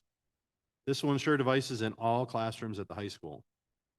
The award also includes the purchase of 487 computers and laptops for teachers at McConn's, Great Oaks, and the high school in the amount of $530,610.64 as part of the district's device refresh plan. All devices are expected to arrive and be deployed as soon as possible. All devices were purchased off the REMC schedule that is bid by the state of Michigan. The recommended action is that the Board of Education approve the Technology Devices Award to People Driven Technologies as presented.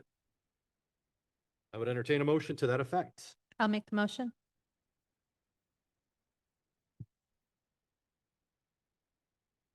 I'll second.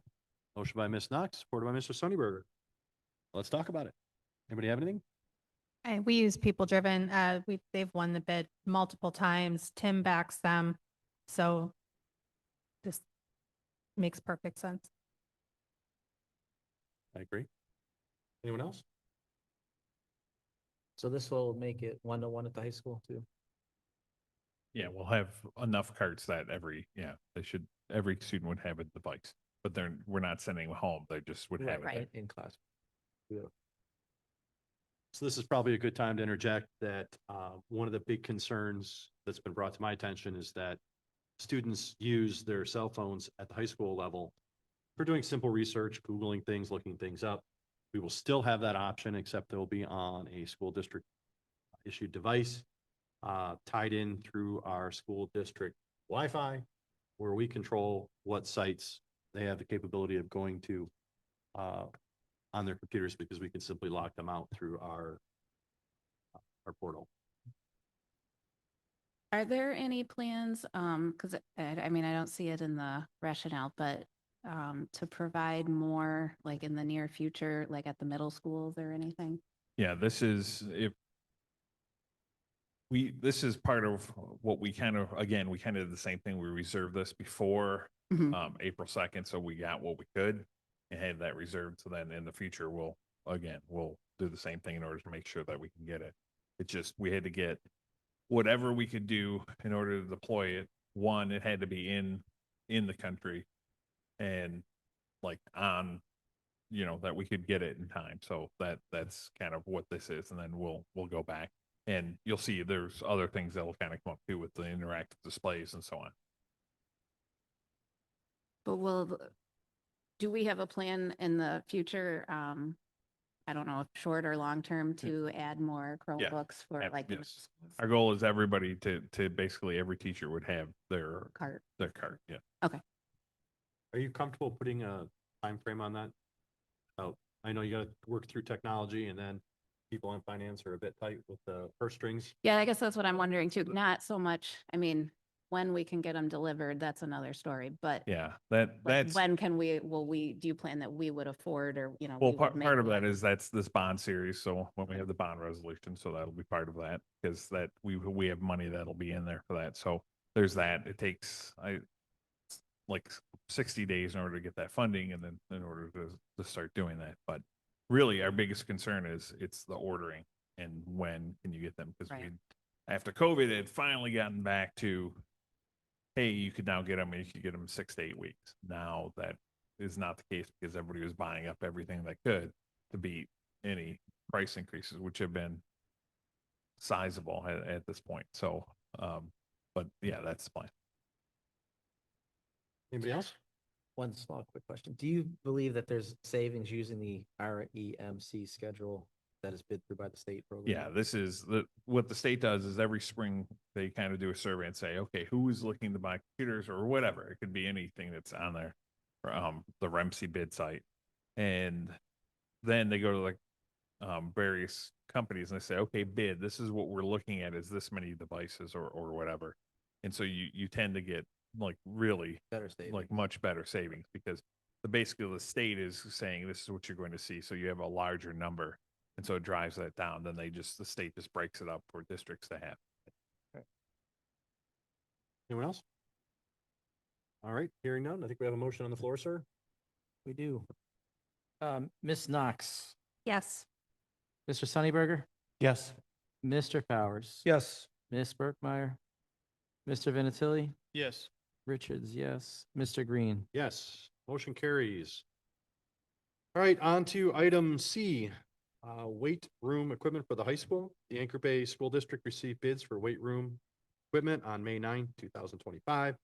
Bids have been reviewed by Corey Wiley and Jeremy Spiza.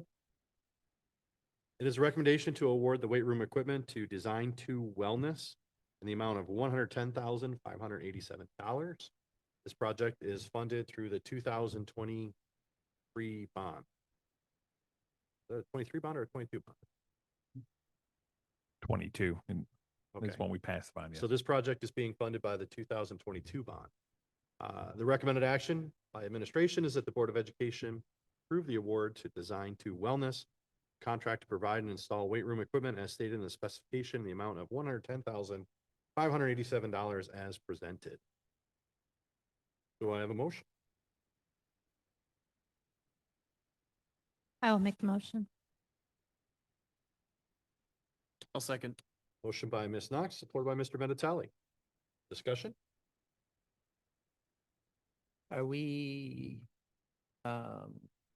purchasing due to the larger weight room, and what are we doing with the older equipment? It's a little bit of all. Corey can actually give you the explanation. So I didn't hear your question completely, so if you want to ask again. please. Sure. Are we doing the purchase because we're expanding the size of the weight room? And what are we doing with the older equipment? So the old equipment, we're looking at probably putting at Middle School South, what is still salvageable. My understanding is most of the equipment is between 15 and 20 years old.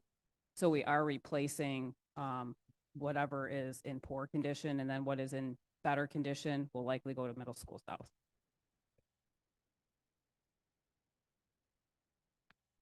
Anyone else? By Ms. Wiley's at the podium? Yeah, I'll ask her. So a lot of the line items had,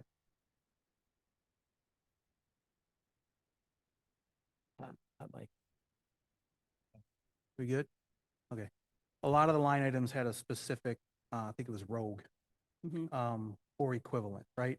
If the or equivalent part comes into play where they want to substitute So- items, do they come back to you to get okay for that, or are They are they would, allowed to do however- that without Right, coming so- back to you? Right, so the recommendation that we're making to you is all rogue equipment. Okay, So they did provide alternates. We did not accept any of the alternates. So okay, we're so getting it exactly will all what- be what was on there, there won't be any We're getting equivalent? exactly what Okay. we wanted. All right, thank you. Anyone else? I take it unlike the uniforms, there's no life. Well, I would probably say life expectancy, this stuff's probably 15 years, 20 years as well. I'm just before it's kidding. About completely 15, outdated. yeah. Yep. Thank you. I do want to call the board's attention to, this is the lowest bidder that met all of our specifications. Matter of fact, they were lower than everyone else in total, some that didn't meet our specifications. All right, motion on the floor. Any further discussion? Hearing none. Mr. Richards, if you would. Ms. Knox, Yes. Mr. Vinatelli, Yes. Mr. Green, Yes. Mr. Richards is yes. Miss Berkmeyer. Mr. Powers? Yes. Mr. Sunnyberger? Yes. All right, motion carries.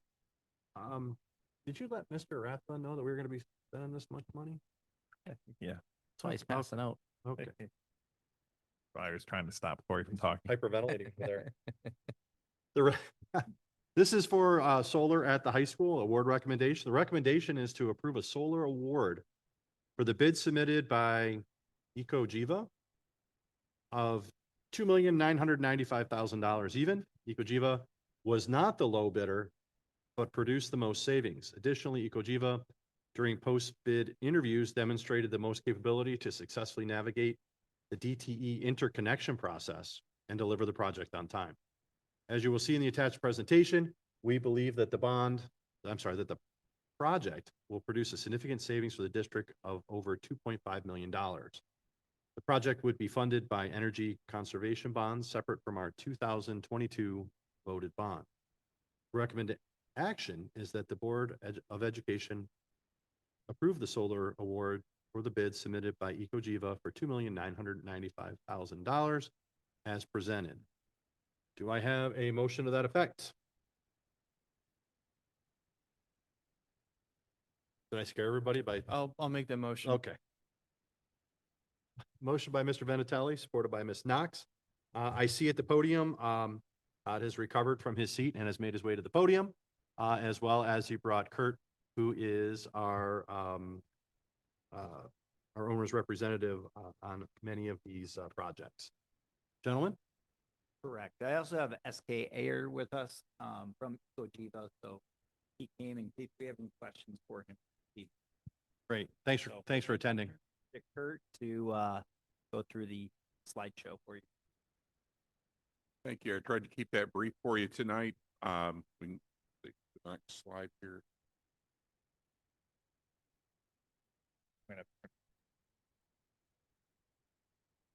Okay, there we go.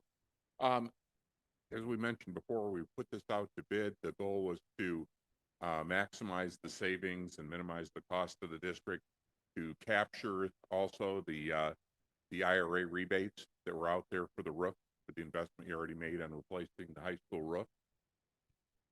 We look to do this on a guaranteed basis to again guarantee the savings and the performance of the equipment, and to look to long-term investment of a 25 to 30-year equipment warranty. So that was what was put out to bid the end of April. Bids are due back May 16th. And then here, there we go. The results, we had two very highly qualified bidders, both Ecojiva and Enerlogics. Ecojiva's bid was $2.995 million. Enerlogics 2.6. Their system, Enerlogic system design was slightly smaller than Ecojiva's. An initial look, the proposal showed that we asked them to calculate the savings and to show us those calculations so we could review them. Enerlogics initially had higher savings, but when we went through, they didn't follow the same methodologies that we asked for calculating those savings. So actually the savings, once we went through them and validated them, the Ecojiva savings were actually the highest. The other thing that stood out to us was the type of guarantee. These projects can be done basically through what's called an option A or option C, and basically that means option A is you're going to take a one-time measurement and validate the calculation. The other is to actually use the utility bill, and the utility bill comparison is actually by far the best type of guarantee to get, so that also stood out. Some other things during the interviews that stood out for Ecojiva was that they had the most experience with DTE. Mr. Iyer actually used to work for DTE. He's very familiar with the company, and he's also done not only many interconnects with DTE, but actually of this size, which is a fairly large size. There aren't that many interconnects they put in of that size per year. The warranty on the panels, or on the, usually I should say, on the production from the panels is actually 30 years. So we matched the cash flow to go with that. I did want to point out that the panels, they have a strain guarantee on the panels now. I'll let Mr. Iyer address that in a minute, but manufacturers now guarantee the panels 12 years, but the production of the panels 30. I put in there that there's a net savings of $2 million after paying interest. It's actually 2.5. That's in the next slide. This is kind of a financial summary, adding in the ancillary costs for bond counsel, bonds. We also have a tax advisory specialist that we'd recommend, working to make sure those IRA rebates or the procedures are followed, maximize those. But the return on project, I mentioned $2.57 million over the 30-year life. Also, the rebates that we'd be getting back, that's the specified amount. We'd be getting back $171,000, we believe, on the roof, and about $846,000. The solar for just over $1 million of IRA rebate. And we did figure those at the lowest rate, which was 27%, There are higher levels that can be obtained through local U.S. source materials, but we don't think that those would fully qualify, so we want the most conservative on those. And so cash flow, I apologize for that. There's a lot to show there, so it's pretty small. I think you should have that in your packets. The couple of the takeaways are it's 15-year, we assume 15-year repayment on the energy bond. The guarantee period is 5 years, but we would work into the contract that could be extended if the owner wants to make it commensurate with the loan for 15 years. We typically see guarantees after we've seen the project pay for itself and validate it over a couple of years. Meant that the extra 10 or 20,000 a year for that. And then we also included a $150,000 in year 15 to replace the inverters and also do maintenance on it. The project actually has a positive cash flow the first 6 or 7 years. It goes negative up through year 22 and then comes back to very strong savings, net savings, produce $2.5 million through the life of equipment. With that, I guess I'd ask if there's any questions. Anybody, any questions from either of the three gentlemen at the podium? Mr. Powers? Can you clarify this warranty? So the panels are warranted for 12 years, but there's a production warranty of 30 years. Does that mean after year 12, they're guaranteeing that they'll at least manufacture the panel for us to purchase if it's out of warranty? Am I reading that correctly or no? I would say no. Okay, good. Okay, would you like to elaborate? 'Cause that seemed kind of insane to Panel me. warranty? If I understand your question. This says 30-year manufacturer production warranty / 12-year panel. So just clarify the difference between 12 years and 30 years and what this means. Yeah, these are for the bifacial panels, which is what we recommended. So the performance warranty or the production warranty, these are utility grade panels.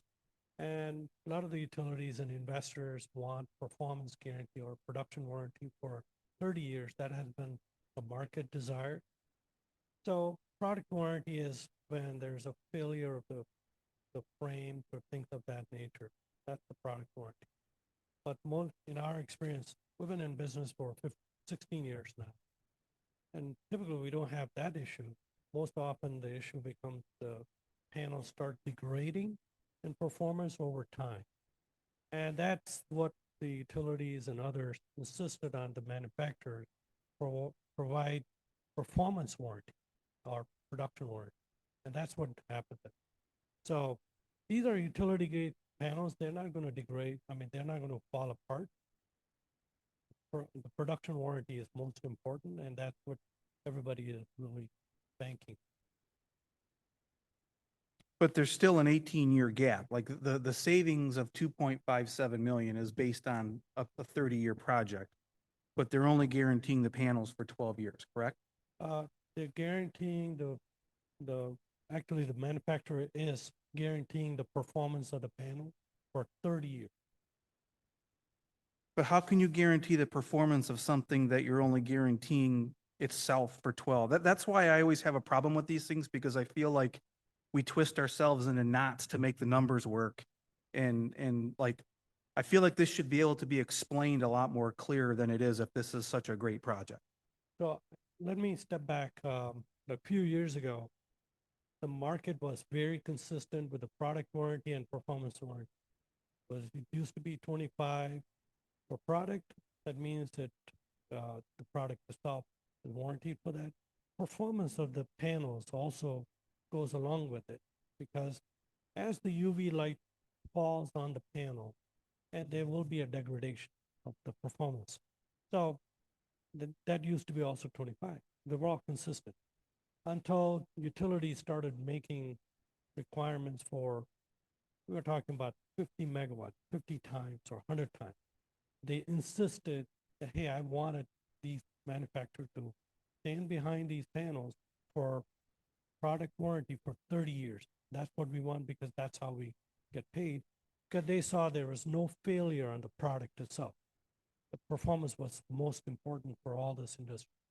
And that's why the manufacturer changed the whole warranty description. Unfortunately, this is now a global market. This is how it is. But I understand your concern about the difference between 12 and 30, but all the utilities are all using the same panels. That's what we offer. Sorry, can I I ask? think I would note in there, that is an degradation. We did build that in.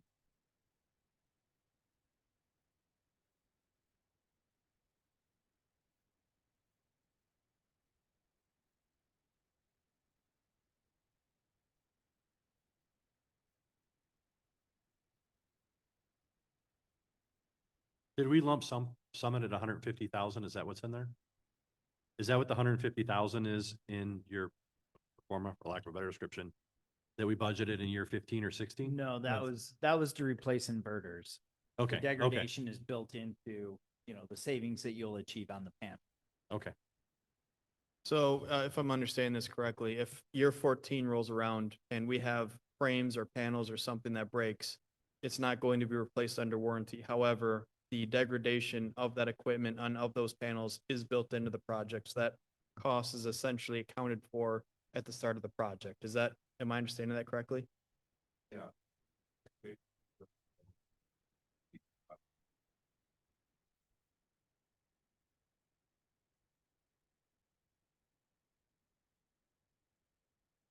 Okay, thank you. Can you tell me what the overall cost savings is over 30 years for the district? I wrote through your slides about, like I saw like million. Yeah, we can go back. That's the 2.57. 2.57. All right, so the only savings, including the rebates and whatnot, is 2.57 over the 30 years.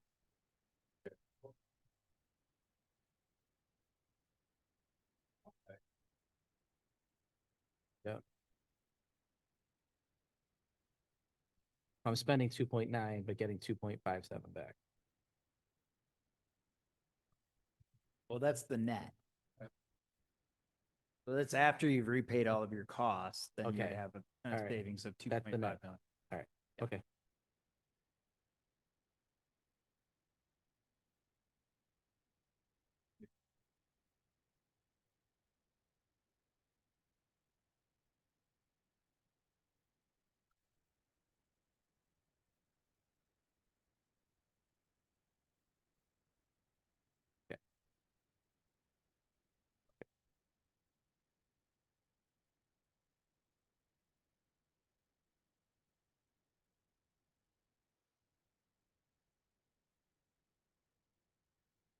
Got it. Okay.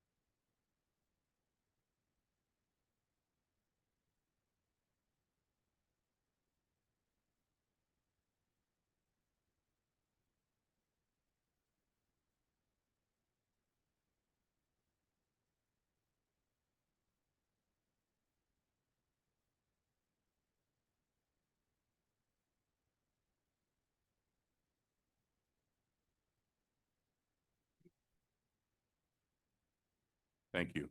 Being able to control the demand of the building. The demand is how fast the building is using energy, how many kW of power it's drawing at any one time. And one of the things that was unique about EcoGiva's proposal is that they use AI as well to shift the demand around the different areas of equipment and also to actually monitor when the solar would overproduce, to be able to do extra cooling, like on the weekend, and cool the building several extra degrees, so that come Monday, you don't have to use your chillers as hard to achieve the cooling you need. So it's actually working very smartly to use the system, to use any excess capacity in the system at key times, and to also make your other equipment run less. So, and then one thing that we questioned Equativa on was that portion of the savings, they're only budgeting about 3/4 of the savings they calculated for that part. So the utility savings, those are in there with the 25% push on what they expect. They think.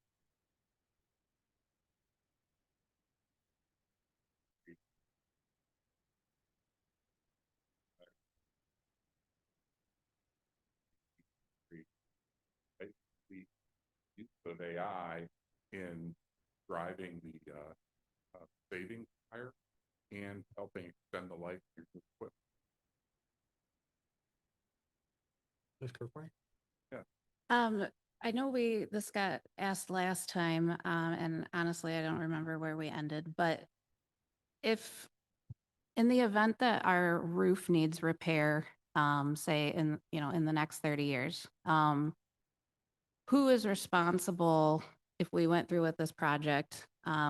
If we needed, just a local roof repair, something done on our high school roof, who is responsible then at that point for removing the materials, and then replacing them, putting them back, together?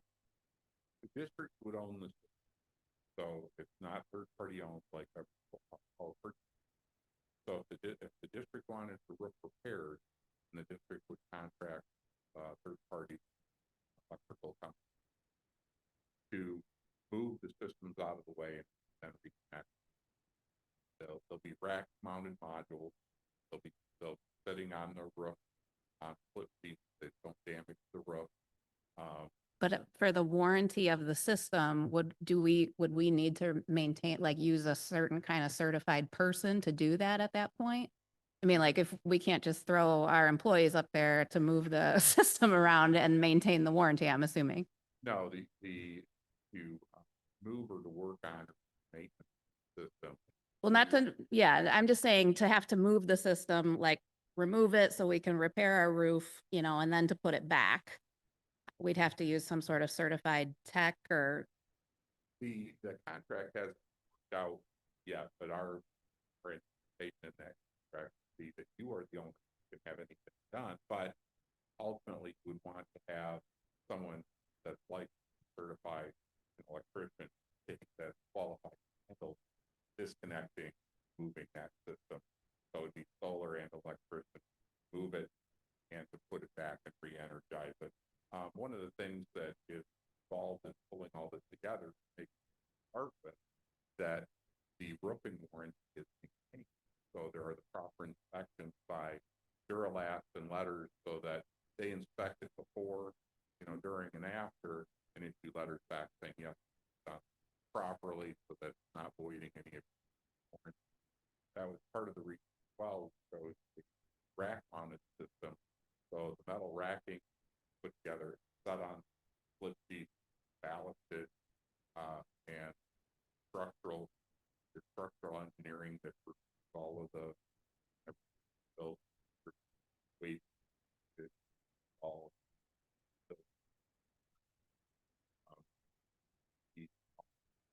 all designed put together so that your roof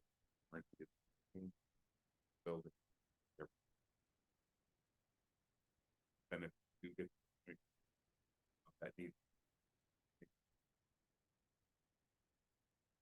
that area disconnected, that section moved. So this is a difficult question because, it would obviously depend on the size of or scope of what you would need sorry, moved, but I mean, what is a going, do you even know what is a going rate of labor, to have somebody have to, move a portion to repair your roof? I mean, I'm just wondering, what are we signing up for in, potential costs? I mean, not to criticize any of the work you've done, but I think, we know just through our work and with the board and warranties and things like, unfortunately, a 30-year roof is never really usually a 30-year roof, something the size of the high school. So while our roof is going to be new, my concern is that we're going to incur costs along the way that are going to eat at this 2.57 net profit. My other question is more for the board, because I know we have real estate agents here. We're looking at a $2.9 million cost for this, and then we'll net 2.57 over 30 years. I'm just wondering, if we purchased property for $2 million, what's the average return on empty property over a 30-year period in Michigan? Ish. I think it depends if you use Jill or I to buy it or not. So, no. Oh, There- this is I mean, bono.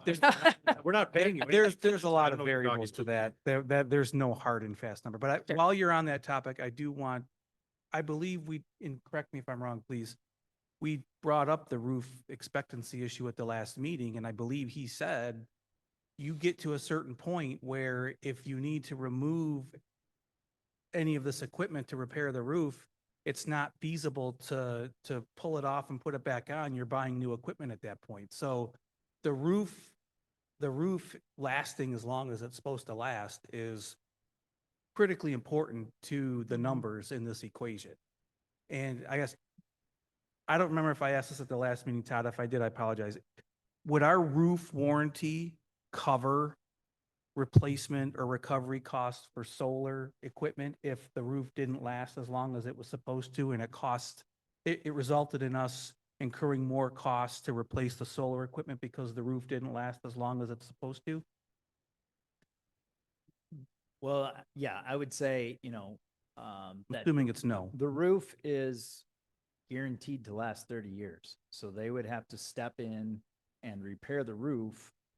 If for some reason it failed, they would have to step in and repair the roof. Yeah, no, I Trust the understand. failure. I understand that, but I believe this gentleman told us at the last meeting, like, if you don't get life expectancy out of your roof and say 20 years into this, you have to pull the equipment, the solar equipment off to replace the roof that didn't last as long as it was supposed to last. It's probably no longer cost feasible to put that same equipment back on. At that point, you're buying new solar equipment. Did you not tell us that? Okay, yeah, so that's what I'm asking is, would we be able to recover those costs from the roof company because their roof didn't last as long as it was supposed to, and now they're making us incur extra solar costs?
we did those kinds of things to make sure it's ballasted at the right point. And of course, the wind load also there was higher than this particular location.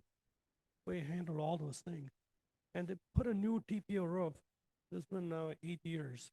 We have not had to move anything. In fact, they had some other problems, but nothing to do with the solar array area. So it's if it is done right, if the roofer has done their work properly and it's a brand new roof, and you do this solar system, you should not have this situation. But the question is valid. You could have some other act of God where something happens. Now you have to repair the roof. The solar panel's on it, and of course, your building insurance is going to cover the roof repair and the solar work that has to be done.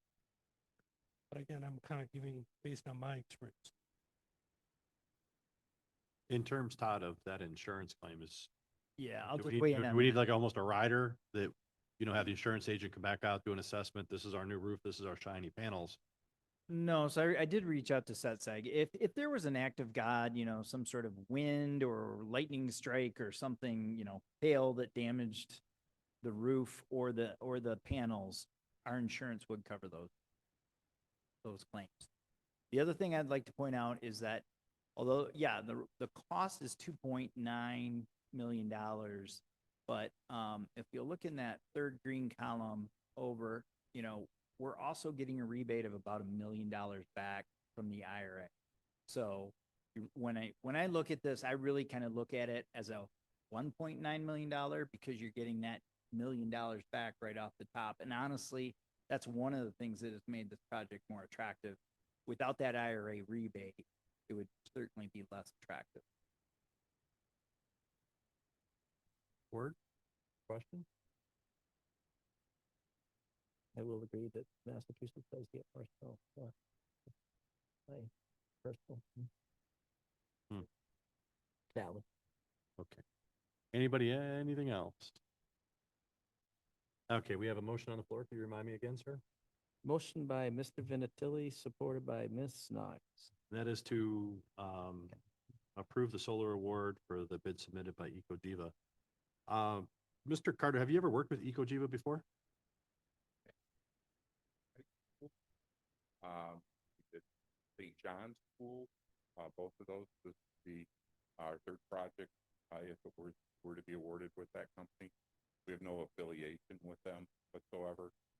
Just that we found that their engineering was thorough, their savings calculations were extremely detailed and thorough and accurate, and their experience was strong, and all projects, the other projects to date, have gone stellarly on the solar side. How long ago did you do Westwood? 4 years ago. Is that about right? 5 years ago. And are they seeing the returns that you calculated from the get-go on that project? I know the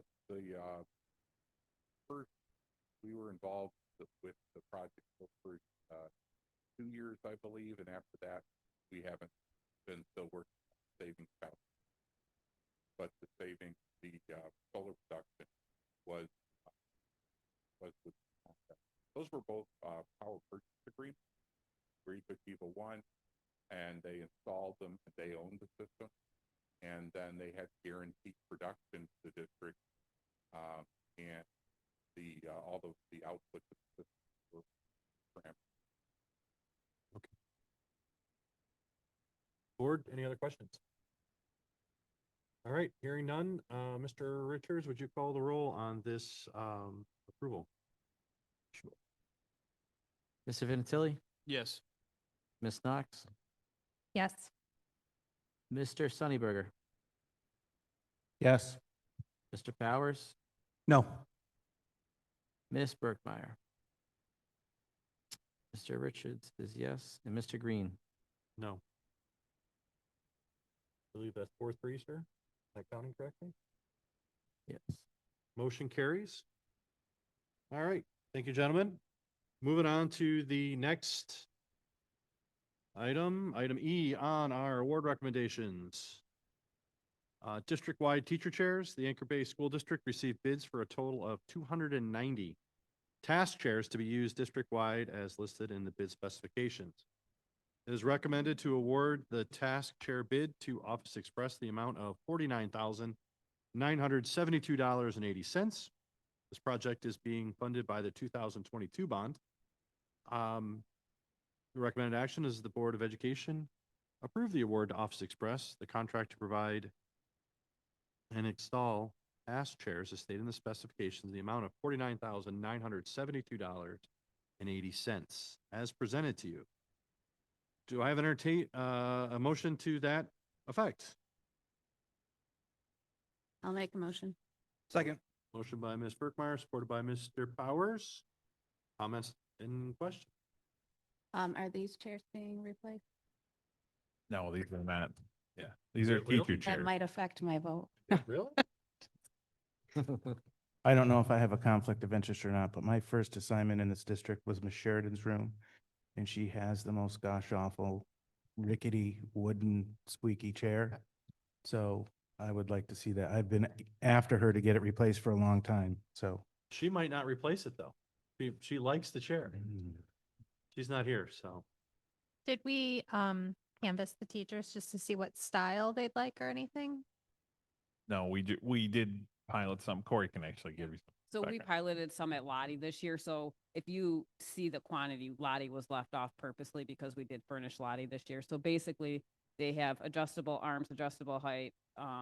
The width will change with the arms. So, yeah. Feedback's But, positive though. Pardon me? The feedback is positive Yep. I haven't heard anything negative. and no one's laying on the floor. So. Right. Which your board might be, but that's okay.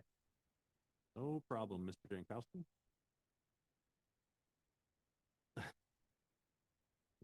For the chiropractor adjustment? Further comments or questions? Hearing none, Mr. Secretary, if you would. Ms. Burkmeyer. Mr. Powers, Yes. Mr. Green, Yes. Ms. Knox, Yes. Mr. Richards is a yes, Mr. Vinatieri, Yes. and Mr. Sunnyberger. Yes. All right, moving on to the next item F. Gym floor refinishing at Middle School South.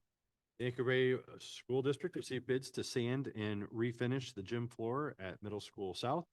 It is a recommendation to award the gym floor sanding and refinishing at Middle School South to All Court in the amount of $43,000. This project is being funded by the 2022 bond. The recommended action is that the Board of Education approve the award to All Court, the contract to provide and install weight room. What happened here? I'm not doing weight room equipment. That the Board of Education to approve All Court to provide and install the sand and refinish. Wow, this is the sand and refinish the gym floor at Middle School South, as stated in the attached specifications in the amount of $43,000 as presented. Sorry, that was so choppy. Yeah. That was me copying, pasting, so I apologize. Yeah. My laptop's not even on, so I, I'll make the motion. good curveball. Motion by Ms. Knox, I'll second. supported by Mr. Vinatelli. Discussion. What's the need for, assume my south, that's middle school south's gym floor. What's the specific need for that to be refinished versus the other gym floors for other schools? I didn't hear you. Why is there a need to refinish this gym floor as opposed to other schools? So Middle School South is actually in the rotation this year to be done. And we wanted to put a new logo on it with the middle school realignment next year. So that logo will match the high school. So they were already on the schedule for a sand and refinish. Okay. And have we worked with this contractor in the past? We have, Okay. You trust their work? yes. Okay. This slated They're the ones that did the high school and middle school north as well. Gotcha. And we replaced those floors, right? We did. Flooding at both of them? Yep, Oh, that both was of them, the yes. gym. That was the Ox Gym. The main gym didn't have damage? No, No. Okay. just the oxygen, but Okay. This being done this summer. it is. All right. Anyone else? Hearing none? Mr. Richard? Ms. Knox, Yes. Mr. Vinatieri, Yes. Mr. Sunnyberger, Yes. Mr. Powers. Yes. Ms. Berkmeyer, Mr. Richards is yes, Mr. Green. Yes. Motion carries. We didn't change the logos for South, did we? There's been no change through our strategic plan or anything, right? No, we're going with the new district logo. Okay. Yeah. Okay. All right, moving on to item G, preschool furniture. The bond team has reviewed the furniture recommendation to provide storage solutions and teacher workstations in the renovated fifth grade classrooms at Middle School North. Furniture is provided by NBS Commercial Interiors. NBS Commercial Interiors has applied the E&I Cooperative Service contract to their pricing. This is the same cooperative we have used to purchase the recent district furniture. Anchor Bay School District is a member of the E&I Cooperative, allowing the district to make purchases at the cooperative pricing, which has been competitively bid, meeting all purchasing requirements. There's a recommendation to award the fifth grade classroom furniture as listed to NBS Commercial Interiors in the amount of $267,486.50. This project is being funded by the 2022 bond. The recommended action is that the Board of Education award NBS Commercial Interiors the contract to provide and install furniture as stated in the specifications, the amount of $267,486.50 as presented. Do I have a motion?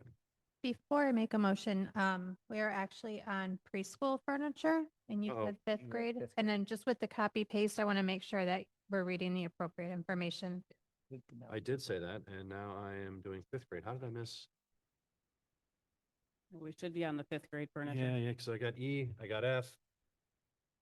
You got G there? Yeah, I do not have G. I need it back. Yeah, we can't even move So on. this amount I've got, it should be $223,656.59.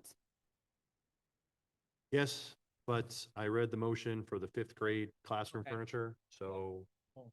Nobody's made a motion. Nobody, we didn't make it. Correct, so I have to reread the preschool furniture, and, You did good on the Yeah. first one. but we can't I still can't do the fifth grade motion at this point because it's out of order on the agenda. That was what I was getting to. Right, correct? Yep, so Yeah. you can go back to G. So we're gonna go back to preschool furniture.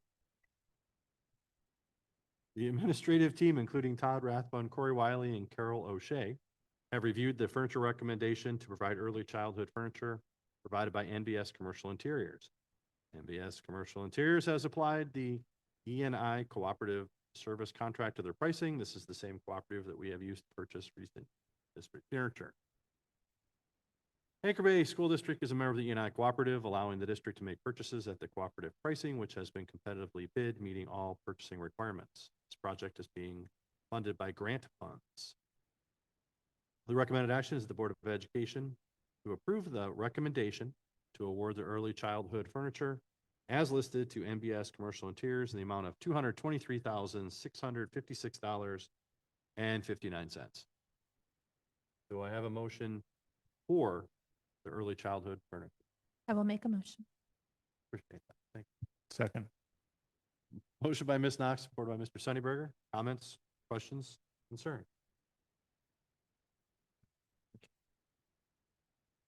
Hearing none, Mr. Secretary, could you call the roll? Ms. Knox, Yes. Mr. Sunnyberger, Yes. Mr. Green, Yes. Mr. Richards, yes. Mr. Vinatieri, Yes. Ms. Berkmeyer, Mr. Powers. Yes. Motion carries. I believe we are on item H. G was paper clipped to F. All right, item H. This may sound familiar. The bond team has reviewed the furniture recommendation to provide storage solutions and teacher workstations in the renovated fifth grade classrooms at Middle School North. Furniture is being provided by NBS Commercial Interiors. NBS Commercial Interiors has applied the E&I Cooperative Service contract to their pricing. This is the same cooperative we have used to purchase the recent district furniture. There's a recommendation to award the fifth grade classroom furniture as listed to NBS Commercial Interiors, the amount of $267,486.50. This project is being funded by the 2022 bond.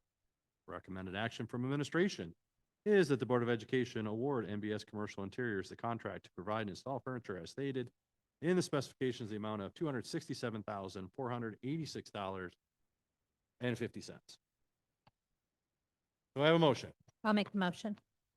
I'll second. Motion by Ms. Knox, supported by Mr. Vinatelli. Comments, questions, or concerns on fifth grade furniture? Perfect. Hearing none, we will move on to a roll call vote, sir.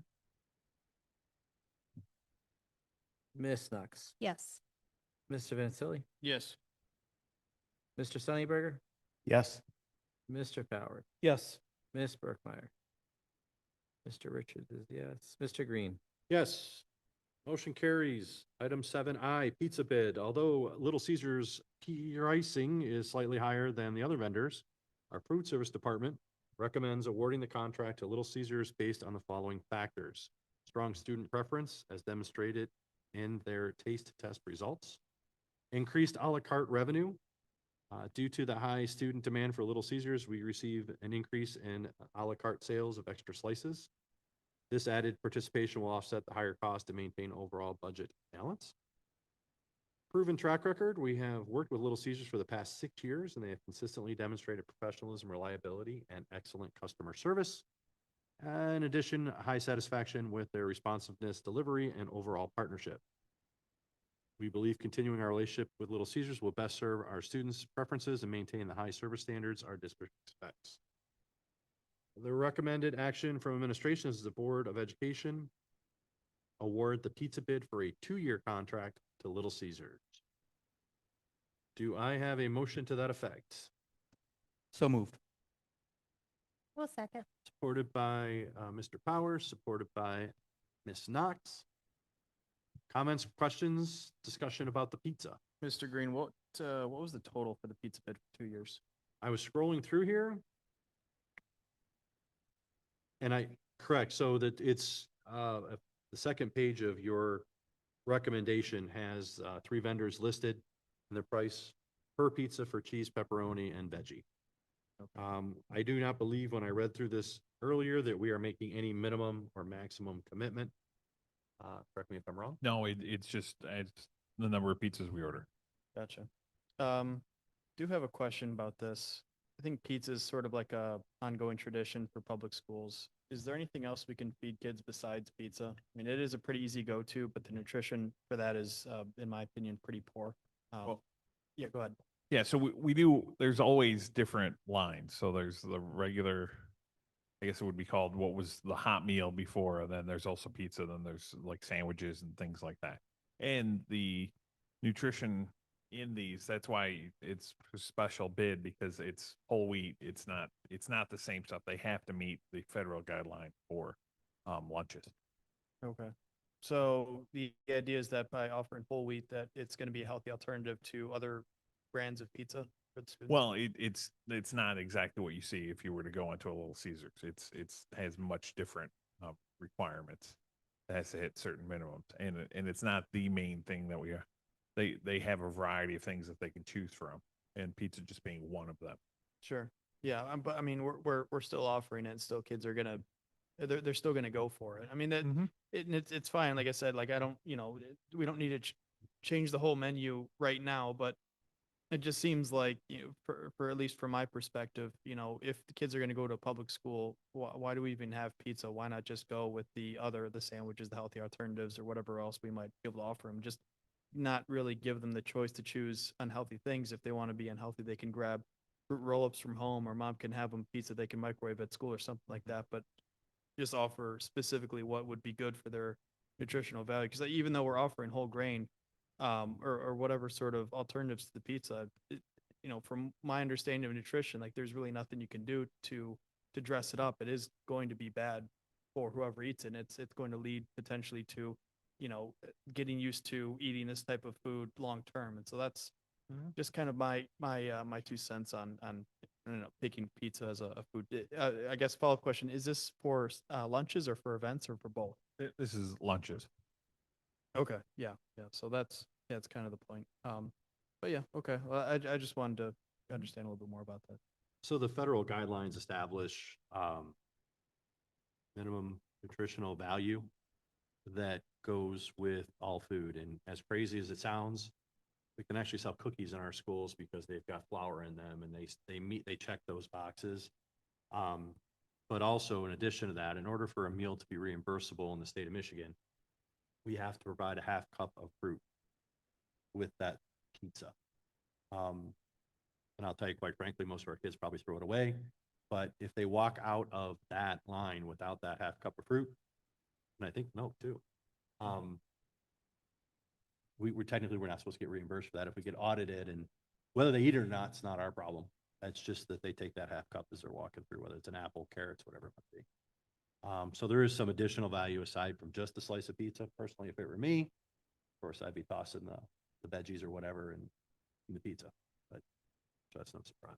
Yeah, and I'm more of the mindset of like, well, if all we offered them was veggies and fruit, then they would not toss that stuff. They would have to eat it because that's the only option. Otherwise, they go hungry.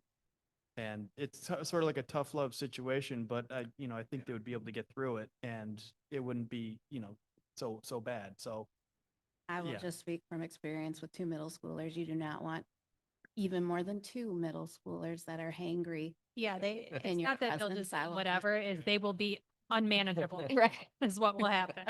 I can tell you that every district across the country has a pizza day, as crazy as that sounds. It is the biggest and highest demand item. Matter of fact, we talked about the a la carte, which means somebody coming and buying an extra one. You'd be surprised at how much that a la carte piece actually offsets and provides money back to the district that we can use for our food service fund to buy new equipment. You wouldn't think it, but you get to high school, how many high schoolers that eat one piece of pizza? My 22-year-old will eat a whole large if I put it in front of him. Oh yeah, So- I know. I've been there. I've been that type of person that downed a whole pizza all by myself. No shame. And I get it. Then let Uh, others enjoy, Dominic. How much nutritional value was in that whole pizza that you put down, It sir? was terrible. That's why I'm on a diet, Mr. Powers. So fine. I appreciate you guys' input. Those I fruit, sat down and I didn't have it together, so I don't know what you guys are worried about. those fruit cups don't go to waste, Mr. Green. They get recycled within the school.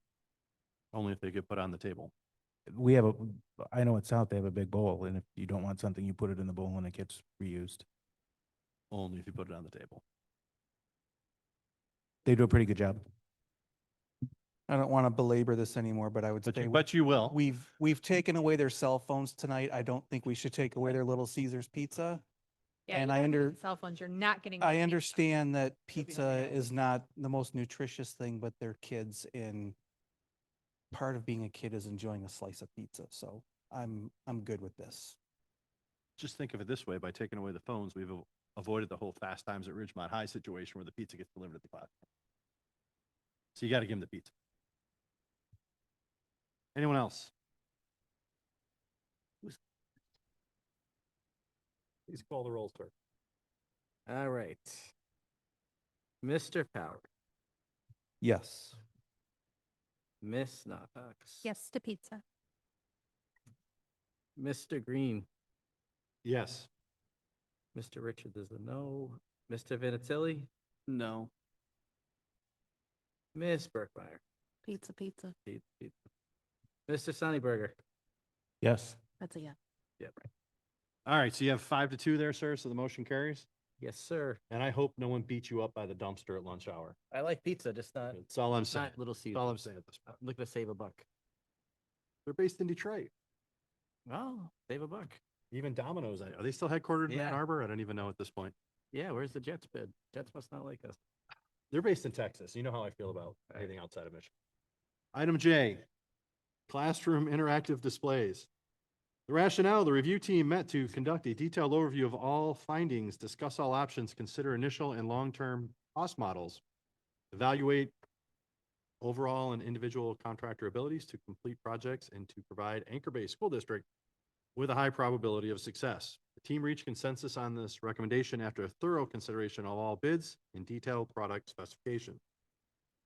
The recommendation is that the Board of Education approve the contract with Intercom Technical Services Group of Southfield, Michigan, in the amount of $555,687.00 for classroom multimedia systems. Base bid plus an additional $30,855 for teacher stations to be paid using the funds from the 2022 bond proceeds. Do I have a motion to that effect? I'll make the motion.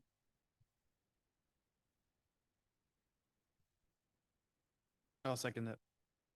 So you give them computers, but no pizza. Yes. Bet. Motion by Knox, supported by Vendatelli. Let's discuss it. I did have well, kind of question, but I believe you went over this with us before. It's just getting late and I'm not remembering. I know we talked about not changing the boards and still having the right on board, or right, like the whiteboards. Okay, can you go over that a little bit? There We we go. do have Todd over at the podium, and I'm guessing our representative from our selected vendor. Yes, I have Justin here who can answer those. Is that microphone on, Todd? It is. Okay. Yeah. Good evening, everybody. Yeah, the new panels that'll go into the classrooms at the high school provide infinite whiteboard natively as part of the operating system. So it's the opportunity for the teacher to not only write on the whiteboard, but it can be saved and reused. But it'll go right over the section of the whiteboard that they're currently using for the projectors that they have in their classrooms already. So the space that will be given up on the whiteboard is where the new IF. Oh, does that answer the question? Perfect. So this is only for the high school? Only for the high school current.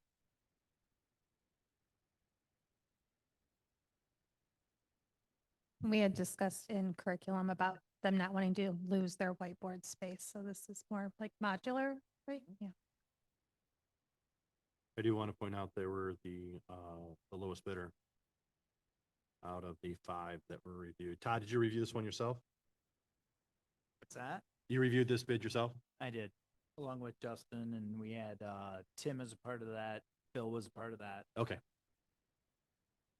Anyone else? Comments, questions, or concern? Is it going to be your company that does the work, or are you subcontracting?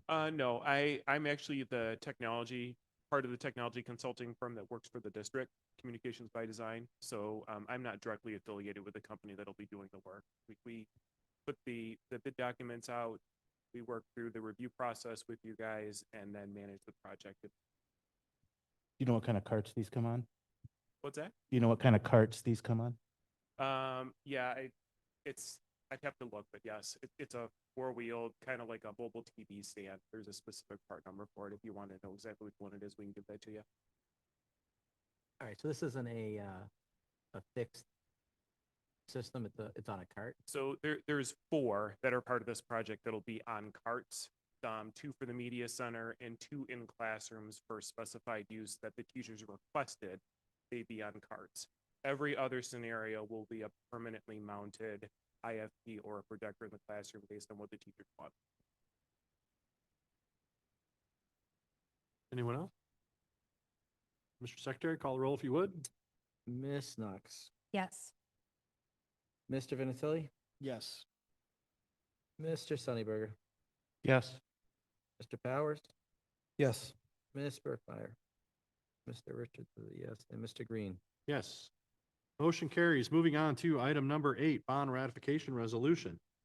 On May 21st, 2025, the district sold its second series of bonds totaling $54,364,000. Upon sale, Phil Jankowski, as the authorized officer, accepted the purchase of the bonds by Jeffries LLC, the purchaser, as being the best overall bid. The resolution before you this evening is required for the board to ratify and affirm the acceptance of that offer. The recommended action is that the Board of Education approve the ratifying resolution, its second series of bonds totaling $54,365,000. I will entertain a motion to that effect if somebody is so moved. So moved. I'll second. Motion by Mr. Powers, supported by Ms. Knox. Discussion?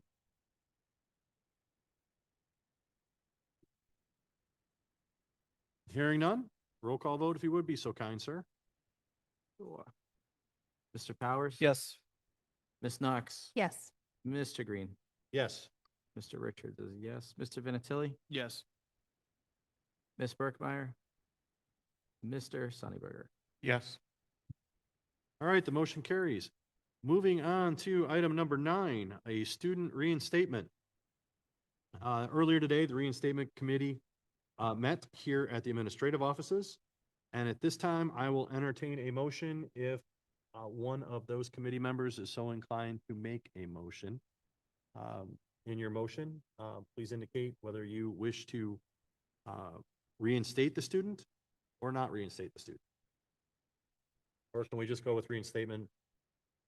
I guess we could just entertain a motion to reinstate the student, vote yes or no. So is anybody so inclined to make a motion to reinstate the student? May I have his number, please? I don't have it written down. Sure. His number is 014357. 014357. So I would entertain a motion to reinstate student 014357. I will make that motion. To reinstate student number 014357. Do I have a second? Second. All right, motion by Mr. Richards, support by Mr. Sunnyberger. Do we need to have any discussion? Are there any conditions that need to be put forth into this that you would probably have to be amendable to with your motion? Or are you both comfortable with returning without conditions? We were okay with returning without condition. All right. So it looks like we have a motion on the floor. Any comments, questions, or concerns? What are we doing here? We had 2 out of 7 board members sit in this session.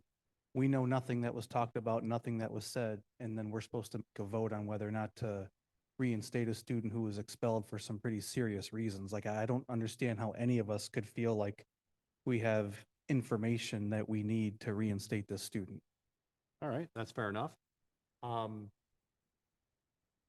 I can just answer that. Part of it is the state has a process and that you have to have a certain number of committee members and have to have certain representatives. And so that's where the committee meets and then they make their recommendation. So the only other, I was going to say the only other option would be for the entire board to convene for the reinstatement hearing. Mr. Jankowski and I did talk about that, and I felt like having 3 people at there would be sufficient. If you feel like I misguided superintendent in that, and your preference is to have reinstatement hearings, I certainly have no problem moving forward with that. I know we've done, what do we want to call the warning with the committee, where we've had 2 or 3 board members that sit down. But like I said, I am amendable to moving forward if we want to. Would that be done in closed session like the expulsion hearings are? No, it would have to be an open. Yeah, I recall doing reinstatement hearings in closed session in the past, if I'm not mistaken, and in closed session with all board members. Some of the reinstatements too were due to just the law regulations, correct? Like the expulsion ended. He had basically, I think there's one I was involved in. Yeah. No, we've done also as the committee based on it. Again, it depends on what the individual case is and what the stipulations are in front of the. So the stipulations of the case would determine if we can have that reinstatement hearing be heard in closed session or open session? Well, again, it depends on if it's a safe schools violation, if it's not a safe schools violation, if it's, because I know the summary was kind of provided of exactly what the student had. And then, and there were 4 conditions in this that the committee felt that basically the student met. Correct. Yeah. Okay. Yeah, there's 4 conditions that we came up with prior in this particular At meeting. the expulsion. Correct, at the expulsion. We came up with 4 4 stipulations that the student did meet all 4 of them. I'll say, I'll a couple things to me. I think all of us did receive an email this week in regards to another expulsion, and some of the things that I personally witnessed today, it was encouraging to see the student, you know, definitely, I think the expulsion did change him. You know, a lot of positive feedback. You know, we had a district. You know, he had a meet. He had to meet with Mr. Latona on a monthly basis, for example, and Mr. Latona's feedback was pretty high. You know, it was highly effective and a lot of communication. You know, the student is definitely more engaged. You know, a lot of the memories I have going through the expulsion hearing, there wasn't much, you know, comments from that student. And today was like a different student sitting, you know, in front of myself and Mr. Sunnyberg. Okay. Were was Mr. Sonnyberger in the original expulsion hearing? No. That would be my only concern. Like, I'm fine with committee, but I would prefer that the original people, if possible, who were at the expulsion hearing, come in again, because I think we see different things and different tones, and then you have a comparison. Like, you know, Mr. Richards can say, oh, he was not talkative. Now he was. I saw this change. And I think that'd be more beneficial in presenting that information if it's done in a committee. So I think we're to a point where we've, you know, we need to figure out if did we already make a motion on this? It's been a long night. Okay, so I'm okay with that, but I think if we want to get into the specifics of how we handle the next one, we should probably save that for even our comments, you know, tonight, rather than tying it to this. Because I certainly want to hear from the, you know, and if you're not comfortable approving this because we didn't go that route, I guess it's certainly at this point, though, we could probably schedule the parents to return and schedule. Yeah, another we board. just, there's a deadline that we have to do by. We'll have to check those dates. So you remind me, it's 10 days for. 10 days from when they did their application. And then the board has to move within 10 days after that. Yeah, right? just, Okay. yeah. Lisa, you had something to say? I think it'll wait then.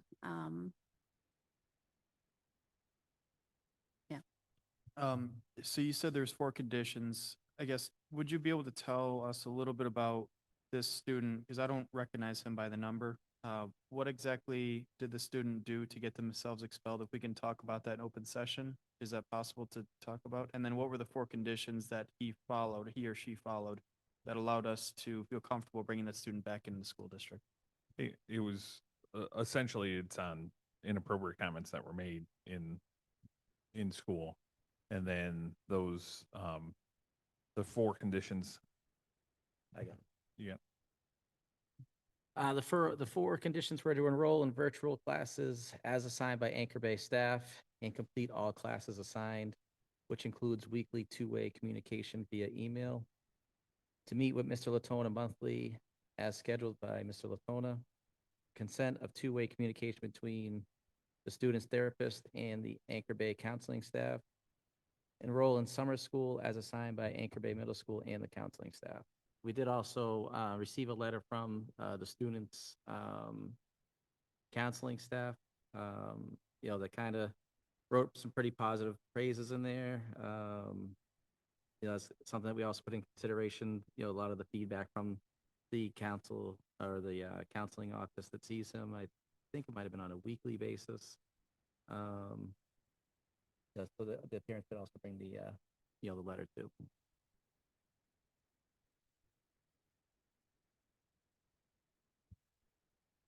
Does that answer your question? Mr. Yeah, Anderson? no, that's fine. I've just seen that there's a email that was sent out. It looks like my address was not put on that, but I see the conditions that were put in there, and so that makes sense. Thank you.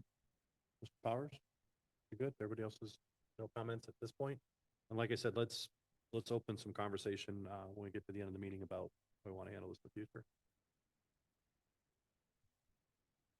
I think the last thing that I just want to mention that I obviously sat in on the meeting as well as Mr. Sonnyberger, and I would not make a motion, nor keep in mind that, you know, it was a committee that met today. It was myself, Mr. Sonnyberger, Mr. Jankowski, Mr. Latona. We had a teacher, Mr. Wagner, that saw that, you know, also had the student prior, and it was an overwhelming unanimous decision. And I would not recommend or make a motion to bring back a student that I didn't think would do well within the Anchor Bay School District or still have any type of threat within the school district. All right, so we have a motion. I forgot. support. Any, Mr. McDonald was there. any further discussion? All right, let's call the roll. Mr. Richards is a yes. Mr. Sunnyberger, Yes. Mr. Powers, No. Ms. Berkmeyer, No. Mr. Vinatieri, Yes. Ms. Knox, Yes. and Mr. Green. Yes. Motion carries. Let's move on to, I believe our next topic is a volunteer appeal. As part of our recent policy update, we instituted an appeal process for those parents who wish to volunteer or accompany students on field trips. Current practice is to hold parents to the same restrictions the state places on district employees.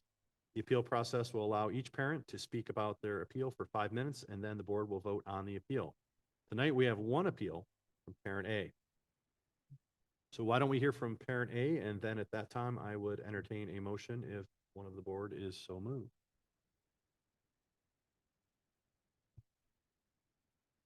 Is the parent here?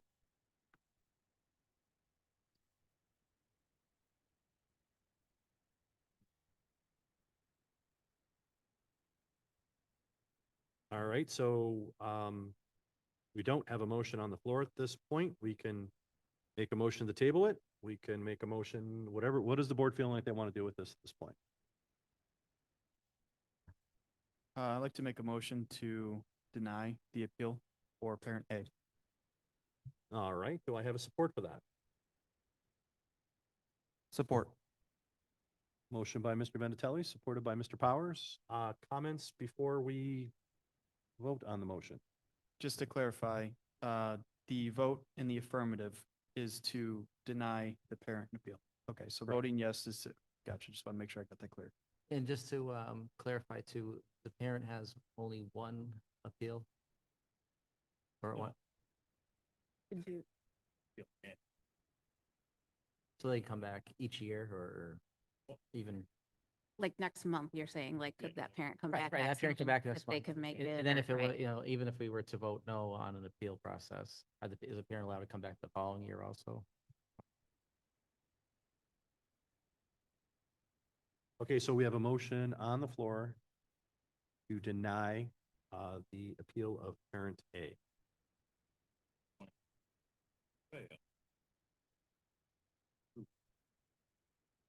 Correct. Call the roll, sir. Oh. It's approved. Then they're approved. It's approved. All right, so of course, Just for the sake of discussion, without getting too detailed, having read the full background report, in addition to what was stated in the letter, the appeal letter, there was additional, for me, troubling information that makes this a yes vote for denial. all right, anyone else? We won't go into detail, but I concur with Mr. Powers' assessment of the record. There was a mention of something that had taken place 14 years ago, but as the report comes in, there's some pretty egregious activities that have taken place a lot more recent than 14 years, which makes me uncomfortable with parent A. All right. Any other comment? Did we get any notice, like, that the parent wouldn't be able to make this ahead of time, or? We hope. Okay. Okay, anything else? Okay, Mr. Richards. Mr. Vinatelli, Yes. Mr. Powers, Yes. Mr. Green, Yes. Ms. Knox, Yes. Mr. Richards, yes, Ms. Berkmeyer, Yes. and Mr. Sunnyberger. Yes. All right, motion carries. Next up is item 11, Chesterfield facility use. The Charter Township of Chesterfield seeks approval from the Anchor Bay School District to use Great Oaks Elementary as a voting precinct for the years 2025 through 2028. The facility use agreement is attached. The recommended action is that the Board of Education approve the Chesterfield Facility Use Agreement as presented for 2025 through 2028. Is anyone so inclined to make that motion? I'll make a different motion. All right, you have the floor, ma'am. So based on past experiences and treatment, I would like to make a motion that we do not approve the use of Great Oaks at this time for Chesterfield facility use. I will support that motion. All right, I have a motion by Ms. Birkmeyer, supported by Ms. Knox, that we do not approve the Chesterfield Facility Use Agreement. Discussion? Can I go first? Ms. Bergmeyer, just real quick, because if we fail this vote, then it would then, to my understanding, would then approve them to use Great Oaks.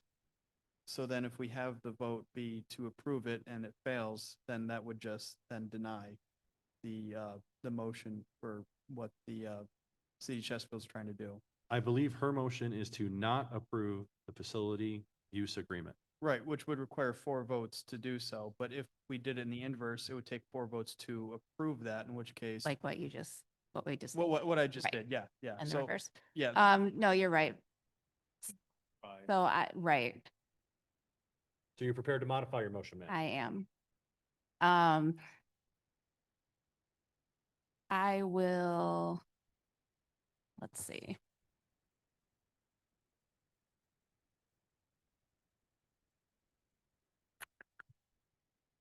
Think out loud.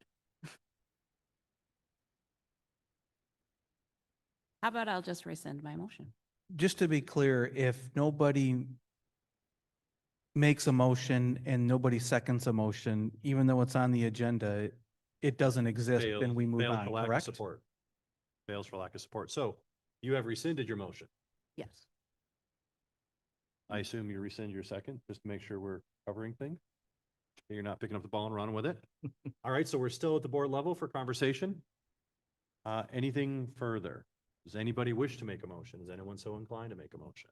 I would like to make that motion. I think we do have a representative from Chesterfield, and I think we should hear them out. So I'd like to make a motion that we approve Great Oaks for use as a voting precinct. All right, very good. I have a motion. Do I have a support? For debating purposes, I'll support. Okay, I've got a motion of support. So back to the board again. Comments or questions before we move on with this? Yeah, just to open up the floor a little bit. I think a lot of, and correct me if I'm wrong here, that there's frustration among the board why how the election was carried out in previous events. If I'm remembering this correctly, there's some concern about how the voting precinct was opened up while class was in session. Some parents had concern about unknown people being able to access their kids while in their class. So yeah, if it's all right with the board, I'd like to allow the representative. Well, let's talk about that first. Yeah. Okay. First of all, and again, anybody jump in that was here, correct me if I'm wrong. This is Great Oaks. Sugar Bush was the issue after they leased a certain amount of space. We weren't informed that they were going to be using it as a voting poll. And early voting, I believe, was the issue because that's why we were in session. We wouldn't have been in the building had it not been early voting. And then I think the second part of that is that we received a bill. I think it was for our bond. Yeah. So can you remind me again, Phil, what that situation was with That was the operating millage. okay, for our operating meetings, because Village on the election. Yeah. Chesterfield didn't have anything on the ballot. Yeah. Can you remind me if you have that number, or Todd, how much we were billed The original bill was approximately 50,000. for the operating millage to use Chesterfield? Probably, I'm guessing their municipal offices. Basically, to in run the voting elections, precinct? yes, Okay. which we challenged then. And then let's just put it out there now. How And much did then we actually? We pay settled that? around 30,000. And that was because we challenged it back through the state. And do we have an arbitrator make that amount? Was it an No, agreement you that guys came to consent? basically, we kind of got it down to, there were a lot of things that were on there that weren't necessarily pertinent to the election. And so we were going to challenge it further, but at that point, the cost to reduce it would have been greater to our legal counsel. Okay, so we negotiated the reduced amount before I do turn it over to the gentleman at the podium, please state your name when you do start to speak. Does anybody else have anything else they want to throw out here before? I just want to clarify real quick. So the 50 to 30,000, that was just due for the election for the bond. Just for the operating, yes, because we were the only item on the ballot. That's right. Ms. And- Brookmeyer? Yeah, and my objection personally comes different from the, I mean, the sugar bush, that was another issue. But my objection comes more from the treatment that our district has received from the clerk's office and trying to even rectify situations like this. But the last time, I believe, that we had a election and Great Oaks was utilized, which is what they're requesting. You know, we had, items were moved, all sorts of things without really, and it might have been part of their agreement, but there's just been no like decency kind of going back and forth. And I just don't have an appetite for it anymore. I mean, the treatment, up from the clerk's office particularly. So, and I apologize, sir, because I frankly do not know who you are. And this may have nothing to do with you. So please don't take it personally, but, that's kind of where my background comes from. I know, I do recall there was something that happened with the Great Oaks building before. Yeah, there was, there was some event and basically they were setting up for Yeah, that. there was a donuts or muffins with mom or donuts with dad type thing that was set up and mildly destroyed. You know, and not even as much as like a courtesy of, hey, we do have to move this, it's just, and add on to it the sugar bush, add on to it the election billing. I mean, it's all the same department. I love Chesterfield Police. I don't want to make a poor relationship as a whole, but I just, like the clerk's office has not impressed me, so. So before I turn it over to the podium, does anybody, I'll bring it back once, and then again, while he's up here, feel free to ask questions. You stand up at the podium, that's what happens. You got a target on your back now, so. Just real quick, Phil, what legal obligation do we have as a public school district to open our buildings up for public elections, if any? Generally, according to our attorneys, there is no obligation. You're entitled to charge fees if they do use it. Generally, school districts do because there's always a partnership and you want to get along with the community, but that's, yeah. So we do charge Chesterfield for these? No, he's We saying have not. they've No. let him use Generally, you it. do not because, yeah. All right, so you're up. Good evening. I am Mason Brzezinski. I'm the election coordinator of current at the Chesterfield Township Clerk's office. So to begin, I suppose to touch on the question of Sugar Bush Elementary. We have a resident in our community. She has reached out to the board multiple occasions. She has a child that was attending the Great Start program there, and some issues arise with our lease agreement with early voting prior to us acquiring the building from the school district. We are taking preventive measures to make sure that's not happening again. Tomorrow, ironically, we are meeting with Head Start. We've talked about the 2026 election, which is the gubernatorial. So Linda Azar from the county will be coming. We're going to talk about security presence. As most of you are familiar, Anchor Bay Middle School South has police presence. We do have routine patrols now. We co-opted a continuing operation emergency plan that addresses this. More often than not, schools don't tend to meet on election day to provide quiet enjoyment of the building for the voters. However, the Head Start program, that was a kerfuffle, and there was back and forth between the clerk, and that was before my tenure, so I can't speak to it, but we did identify the deficit, and I don't want to name the individual, but we've been in communication with her, and she is part of the solution. She's also met with Director Bassett at our police department to bring awareness to the situation that the vulnerability of these children with voters coming in and out.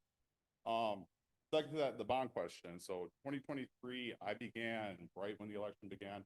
The quote that was put together, the cost estimate, excuse me, was put together for reimbursement to the board. 100% that came to you guys in ill favor. I met with Mr. Rathron and Ms. Randazzo, and we did sit down and comb through the bill and reviewed it against the compiled law, what are ordinary and customary fees that schools district pay for when they ask for a special election.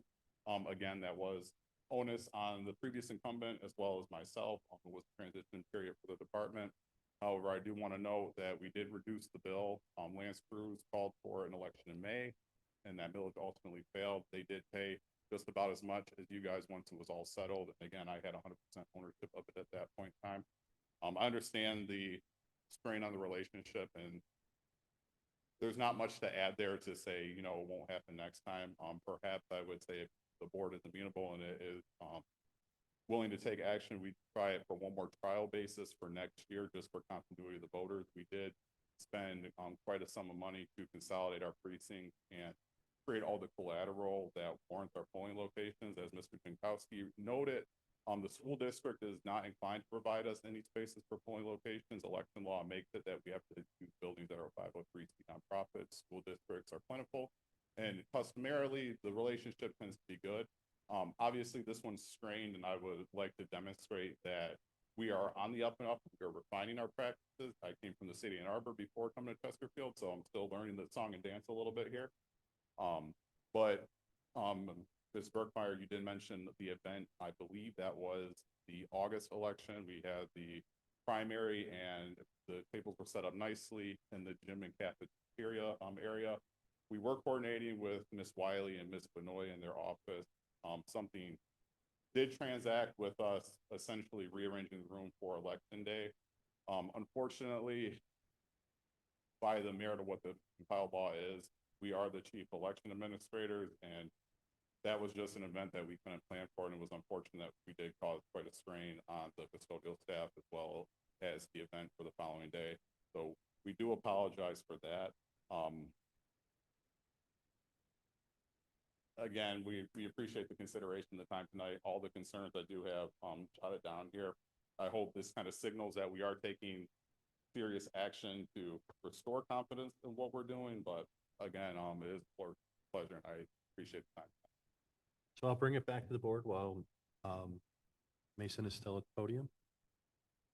Does Chesterfield pay Lance Cruz School District for their the use of the schools? We do not. So one thing that was noted at the beginning of my tenure was the formalized agreements. They've been more of a handshake, if you will. Lance Cruz has the same exact resolution adopted prior to Mr. Howell taking over as superintendent of the district. I would encourage you all to reach out, especially to Randy Baker. We use Green Elementary as well as Higgins, and we haven't had any issues with the staff there. So I don't know if it's a facilities and operation on our side or the clerk's office entirely, but there is a ruffle in the process that we are working out. But no, we do not compensate for anything of that sort. It's again just purely transactional, neighbor help neighbor. That's what it. Anyone else? How many days will you need Great Oaks for the elections?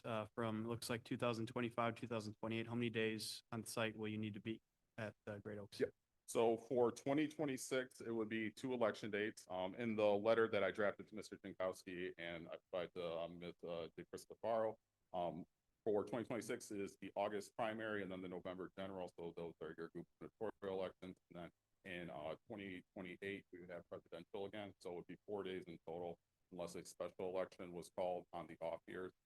In the letter, I did note that the township board this year may be calling for a special election for us for a millage question for our Parks and Recreation. That was considered at our previous township board meeting. The item did fail. The early voting side of it, that is now fully contained within Sugar Bush Elementary. Again, there was a lot of history there and minutia and lack of respect, essentially. So that is all contained in our apparatus. Everything else, again, is just the one day, the Tuesday election we are all about to do. But there is a reduction in foot traffic since 2022. We had a proposal that passed as a constitutional amendment that allowed early voting as well as expanded mail-in voting. So our foot traffic has decreased significantly. If that is a point of consideration as well, that I might add. So you won't be using Great Oaks for any early voting? No. I just want to make sure I heard you correctly. Correct. Yep. Our early voting site is wholly contained in one Sugar building, Bush, which okay. is Sugar Bush. And again, we are coordinating with Head Start and Palm County to ensure the children have, you know, adequate security, that they are blocked off from the public, that we are taking proactive measures, and that is being led by our office. Again, we did identify that we had a after action meeting, if you will, following our August, November election that entailed our internal stakeholders. We didn't necessarily reach out to the school districts yet, 'cause we have to hone our craft internal before we reach out to you all and have a, Q&A essentially what worked, what didn't work.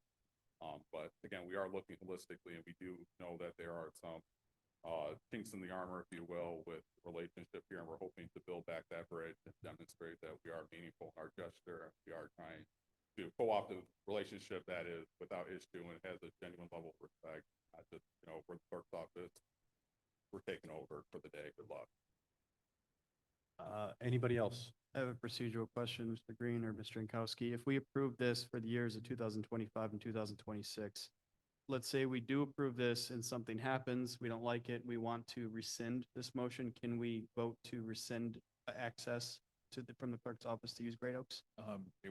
We'd have to look at the agreement and see if there's a rescission. May I provide some detail to that question? Sure. So if that is the case, then 90 days. within the board's purview, we would just need notice 120 days prior to the next scheduled election, because that allow us time to redistrict. We would have to send out voter registration cards to all those impacted.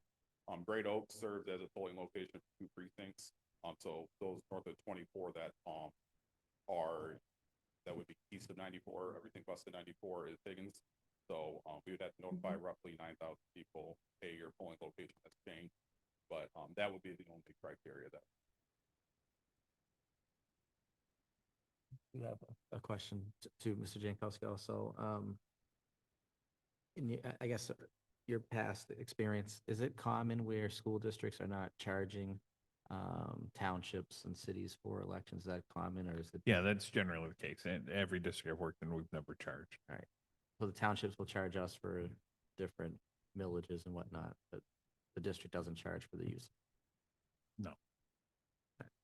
And just to add a little context, the charges that are customary and routine, elections are very personnel heavy. The people that you see on election day who are processing ballots, that's the bulk of our cost. Ballot production now, the county does ballot production. It's a fail safe for our office. And this is just for the state of Michigan as a whole. The local unit administers, the county organizes. Our ballots are all watermarked now to show authenticity. That was an initiative by Clerk Provini, and that has increased the ballot cost significantly. For instance, I just ran the numbers for us to have our special election for a Parks and Rec proposal, and because that election affects all residents of Chesterfield, everybody is eligible for a ballot. Just on the ballot alone, you're at $13,000. So the bills always come, and it's, for lack of better words, what the hell. And then, we look at the nuts and bolts of it. And a lot of what we get, it's all generic. Like, for instance, there was a question, and I remember watching the meeting, I think Green made the point, we're getting charged for, recall petitions. We didn't have that ballot wire. But they're grouped together in generic things like what we call precinct tax. They come with all the one-offs of what you might need to run an election, if it's a special election, general election. And again, speaking to that bill, it was wholly misrepresented, and again, we did take meaningful action to remedy it. Myself and at that time our deputy clerk did come out here to the administration office, and we met with the director, make a meaningful impact to help reduce that. Unfortunately, the clerk couldn't be there because she had taken ill, but we're trying to reassure this relationship that we're trying to build the inroads, and we're not just this monolith that clerk's off. So with Great Oaks, for example, on these proposed election days, that the school for Great Oaks, it would be closed, but we would still have staff there, whether it's custodial or whatnot, open, close. Yeah. Stay Well, all and day. yes. Okay. I think we traditionally have run PD days, I think, on days. Yeah, generally that's, The that'll be a election. PD day. We do have staff there, may not be in that building, maybe at high school or that larger auditorium. Right, but they're at the And school. we have other buildings that are used Right, as well. right. But there's, at all times, there's some type of staff member that's within the school. Yes. Okay. And we do have uniformed officers at all polling locations on election day now. We reduced from 19 precincts to 10, but at 4 locations. So there's someone at Green, Higgins, Great Oaks, well, Sugar Bush, routinely patrolling. For instance, one probably running in Higgins, it's a mirrored school. And it's just this labyrinth of maze, and voters tend to get confused at the decision points. Do I go right? Do I go left?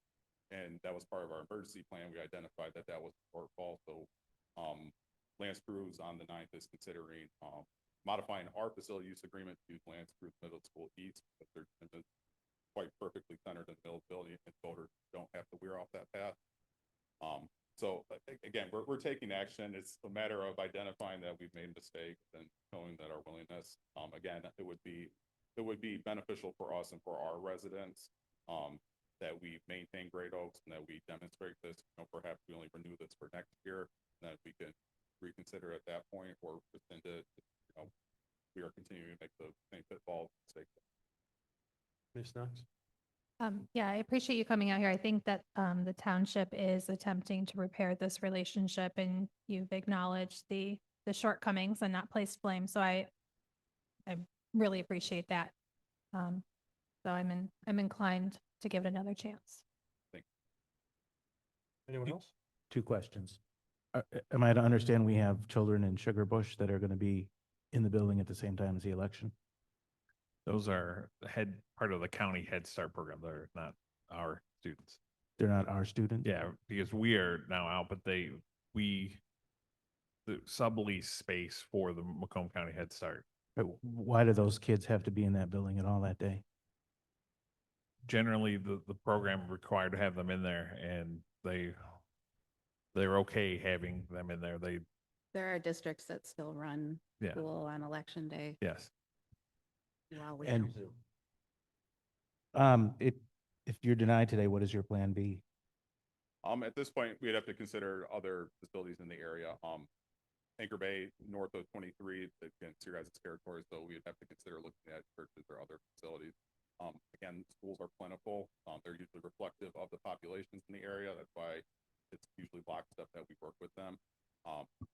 We do have a couple contingencies. They're not ideal, and just on the administration side for the voters, not to shirk our duties, but confusion is rampant. And if we tell someone that their polling location has now changed twice in 4 years, they're going to be a little annoyed with it. For instance, last year when we had our consolidation plan, we sent out 4 rounds of collateral, proof mail, a voter guide, a postcard, ID card, first class letter to inform people of the changes, and then created signs to go with the old polling location, say you are here, you now vote here. And that sum of money costs the township about $100. Again, there's a cost to be incurred, so that's why we're really trying to maintain where we are to provide basis for the voters. Again, our poor behavior is going to reflect on the voters. They know how to vote. It's just when we start changing venue and places and things, it feels overwhelming, and then lead a little bit to the voter question: does my vote really count, or purposefully? It's our relationship. But again, it's not your guys' to own. It is ours. I do acknowledge that. Yeah, I won't be that metaphor here. All right, anything else? Last call. Okay, remind me again, who's my motion maker and my, and- Supported by Mr. Richard. all right. And the motion is to approve the facility use agreement with Chesterfield so that they can use Great Oaks. Please call the roll, sir. Mr. Vinatieri? Yes. Mr. Richards is a no. Mr. Sunnyberger? Yes. Mr. Power? Yes. Ms. Berkmeyer? Ms. Knox? Yes. And Mr. Green? Yes. Motion carries by my count. Yes, sir. Yes, sir. Looks like you guys are all righty. We can move forward and like Mr. Jankowski said, I hope we don't have to use our out.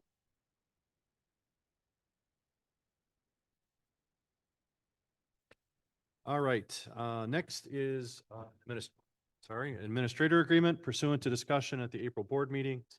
The Anchor Bay Board of Education has sought to develop a separation agreement with the district administrator. This agreement will be in effect for beginning June 30 of 2025. The recommended action from the superintendent and administration is that the Board of Education approve the separation agreement as presented. So I will entertain a motion to that effect. All motion. Second. Motion by Mr. Sonneberger, supported by Mr. Powers. Discussion. Comments. It looked to me like it was what we talked about in closed session? Like there's no real deviation from that, correct?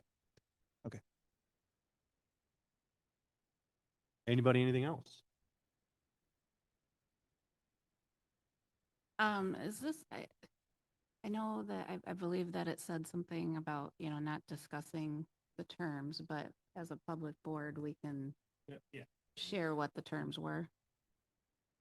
Can we do that? I'll have to pull it up. Well, Ms. Berkmeyer, I believe there's a component of wages and then a component of healthcare, correct? Right, I can't remember honestly. It- off the top of neither my do I. head what Yeah, the basically it's, wages were. Right, there's two numbers there. it's, Yeah. yeah, basically 6 months, compensation and then, up to a year of health insurance. Right. Subject to the individual Yeah, if they get obtaining the- other health insurance. Exactly. included. Other, yes. Equivalent, I think it said there. Yeah, correct. You're right.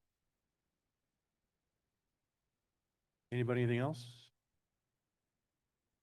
Hearing none, Mr. Richards, would you mind calling the roll? Mr. Sunnyberger, Yes. Mr. Powers. Yes. Ms. Berkmeyer, Yes. Mr. Vinatieri, Yes. Mr. Richards is a yes, Ms. Knox. Yes. And Mr. Green. Yes. All right, that wraps it up finally for our new business agenda. I assume you guys are good to push forward to get through the last couple topics we have. No one needs to take a break. So let's move on to points of pride, and we'll start with Mr. Sunnyberger. Lots of good events this month. We hit Mamma Mia, hit a couple of concerts. I attended Money Night. Did you guys know that we gave about $100,000 to our students for scholarships? That was an amazing night to see all of that happen. That's about it. All right, Mr. Powers. Just wanted to publicly thank Chief Blackburn, New Baltimore Police Department, and Director Bassett with Chesterfield Police for their time and willingness to meet with me and discuss the safety component of our cell phone policy. I, quite frankly, wasn't necessarily expecting them to be willing to put themselves into that discussion, but once I brought up the public safety or the school safety component, I emailed them both on a Friday, and by Monday they had both replied saying, "I'd love to meet you." And I can say after meeting with both of them that they want to be involved in these discussions anytime school safety is involved. And they both of them unprompted were very complimentary of the relationship that our district has built with local law enforcement over recent years when it comes to school safety. So I would just encourage our district to continue to build that relationship and to know that they want to be involved in the discussion anytime school safety is involved, even if it's involved with something like a cell phone policy. So again, I wanted to thank both of them for their time. Mr. Vandatelli? Nothing? Nope. Drive safe, guys. Appreciate it. I think after points of pride, we can discuss the concerns about reinstatement hearings. Yeah, so I thought we'd roll that into the board committee update since it technically was a committee that met today. Okay. An abbreviated committee, so we definitely want to have a conversation. Ms. Knox? Congratulations to our retiring teachers and our support staff person of the year. And I'm excited for the students and parents tomorrow. The students will be graduating, the parents will have completed another step in the parenthood journey. And I'm excited for us because that is the most fun thing that we get to do as a board. Most of it's difficult. And so it's nice to have that day to see the students. So let's hope for good weather. Ms. Berkmeyer? I just want to say congrats to our graduates, our retirees, and Ms. Hazelton as support staff of the year, and to all of our staff making it through another year. And rest up. I'm sure the summer will go faster than anyone wants. but it's overall, it was a pretty safe, healthy year, for our district overall. Yeah. We're almost there. And I will see everybody at graduation. Mr. Richard. Yeah, I got a couple. Congratulations to Anchor Bay's All-County Academic Winner Senior Ryan Luca and Caden O'Donnell. Congratulations to Lillian Foster and Faith Young, who have been named International Top Performers in Marketing Management Team Decision-Making at this year's DECA International. The Relay for Life is sponsoring Trucks for a Cure at Middle School South on Saturday, May 31st from 1 to 4. Bring your truck. Congratulations to Ms. DiStefano, who was selected as Macomb County Make a Difference Award recipient for outstanding dedication to Anchor Bay students. It's well deserved. Middle School South orientation for 7th grade is August 19th from 10 to 12. 8th grade is August 20th from 10 to 12. Orientation includes schedule and lockers, tours, pictures, and team building events. Congratulations to Sarah Kessel on being named Captain of the Month at Middle School North. Sarah's always looking out for others and steps up when needed. She's deeply involved in student life, including student council, dances, softball, and the DC trip, to name a few. The Anchor Bay Cross Country preseason meeting for girls and boys is tomorrow at the high school in S200 from 4 to 5 p.m. Congratulations to the Anchor Bay High School patient care technicians students for passing their certification exam. Anchor Bay cheerleading tryouts is June 3rd and 4th at the school North Commons from 5:30 to 8 p.m. Congratulations to the varsity softball team on their MAC Red Division Championship. I was able to attend the ROTC Military Ball the other night. It was a great event. Congratulations to all the cadets that are graduating and to the ones that were also promoted. Anchor Bay North orientation is June 10th at 6 p.m. Come meet Mr. Teedy and get a building tour, schedules, and lockers. Congratulations to Kathy Hazelton. She's been, obviously tonight, named Support Staff of the Year. Her hard work and dedication make a difference. Awesome job. Mr. Green mentioned it earlier. It's great to see the Anchor Bay Band and our junior ROTC represent the district at the Memorial Day Parade in New Baltimore. Always great to see them representing our district well. Congratulations to Middle School South 212 winner McKinley Muir. And my points of pride this month is congratulations to the class of 2025 and congratulations to the teachers that retired. Thank you for your years of dedication to our district. So I agree. I attended the awards. I missed the scholarship night. I did get some details on that, but I went to the awards banquet, the awards ceremony, which was the next day. And I think there's 432 graduating seniors roughly, and I think 324 were at the awards ceremony, receiving either letters or accommodations or certificates. So it's pretty impressive, and I'm glad to hear that we're getting the air conditioning up and running in the in that venue over there because it was a little warm. Reiterate again, the band and the ROTC at the Memorial Day Parade. It's always great to see them out. Again, thank you to our retirees. 20, 21, 22, 25 years is a long time, and I really appreciate their dedication to all of our kids. And then obviously tomorrow's graduation. Look forward to seeing the parents, and it is really a time where we get to kind of step out of our board roles and we actually get to enjoy ourselves and have a little fun, talk to the kids. And again, if those of you that are new, if there's somebody that is coming to the graduation and you want to hand them their diploma personally, bump out whoever's on the way, whether it's Mr. McKinsey or Mr. Jankowski, give him on the tap of the shoulder and say, I got this one. So that's one of the cool perks of being a board member is, and make sure that they have their cell phone or you have your cell phone so someone can grab a picture of you handing that person their diploma. It's really cool. And let's go to legislative update.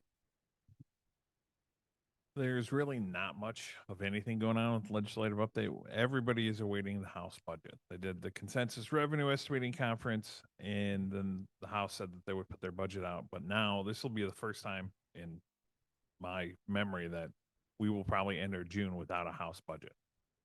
And it doesn't bode well for having the budget done because as a board, by law, we have to have our budget done before the end of next month. And it doesn't look like that will be kind of set. So I don't think right now, I don't anticipate seeing the state having a budget before September, if not October. So with that said, I know I give Mr. Ethman a lot of grief about the purse strings and everything else. It's all in good fun, Todd, because, you know, as you know, the marching orders of finance and this board is always to keep those purse strings tight. And we're going to be in that same situation, trying to project next year, where you guys are really throwing darts and trying to guess based on your best available information that you have.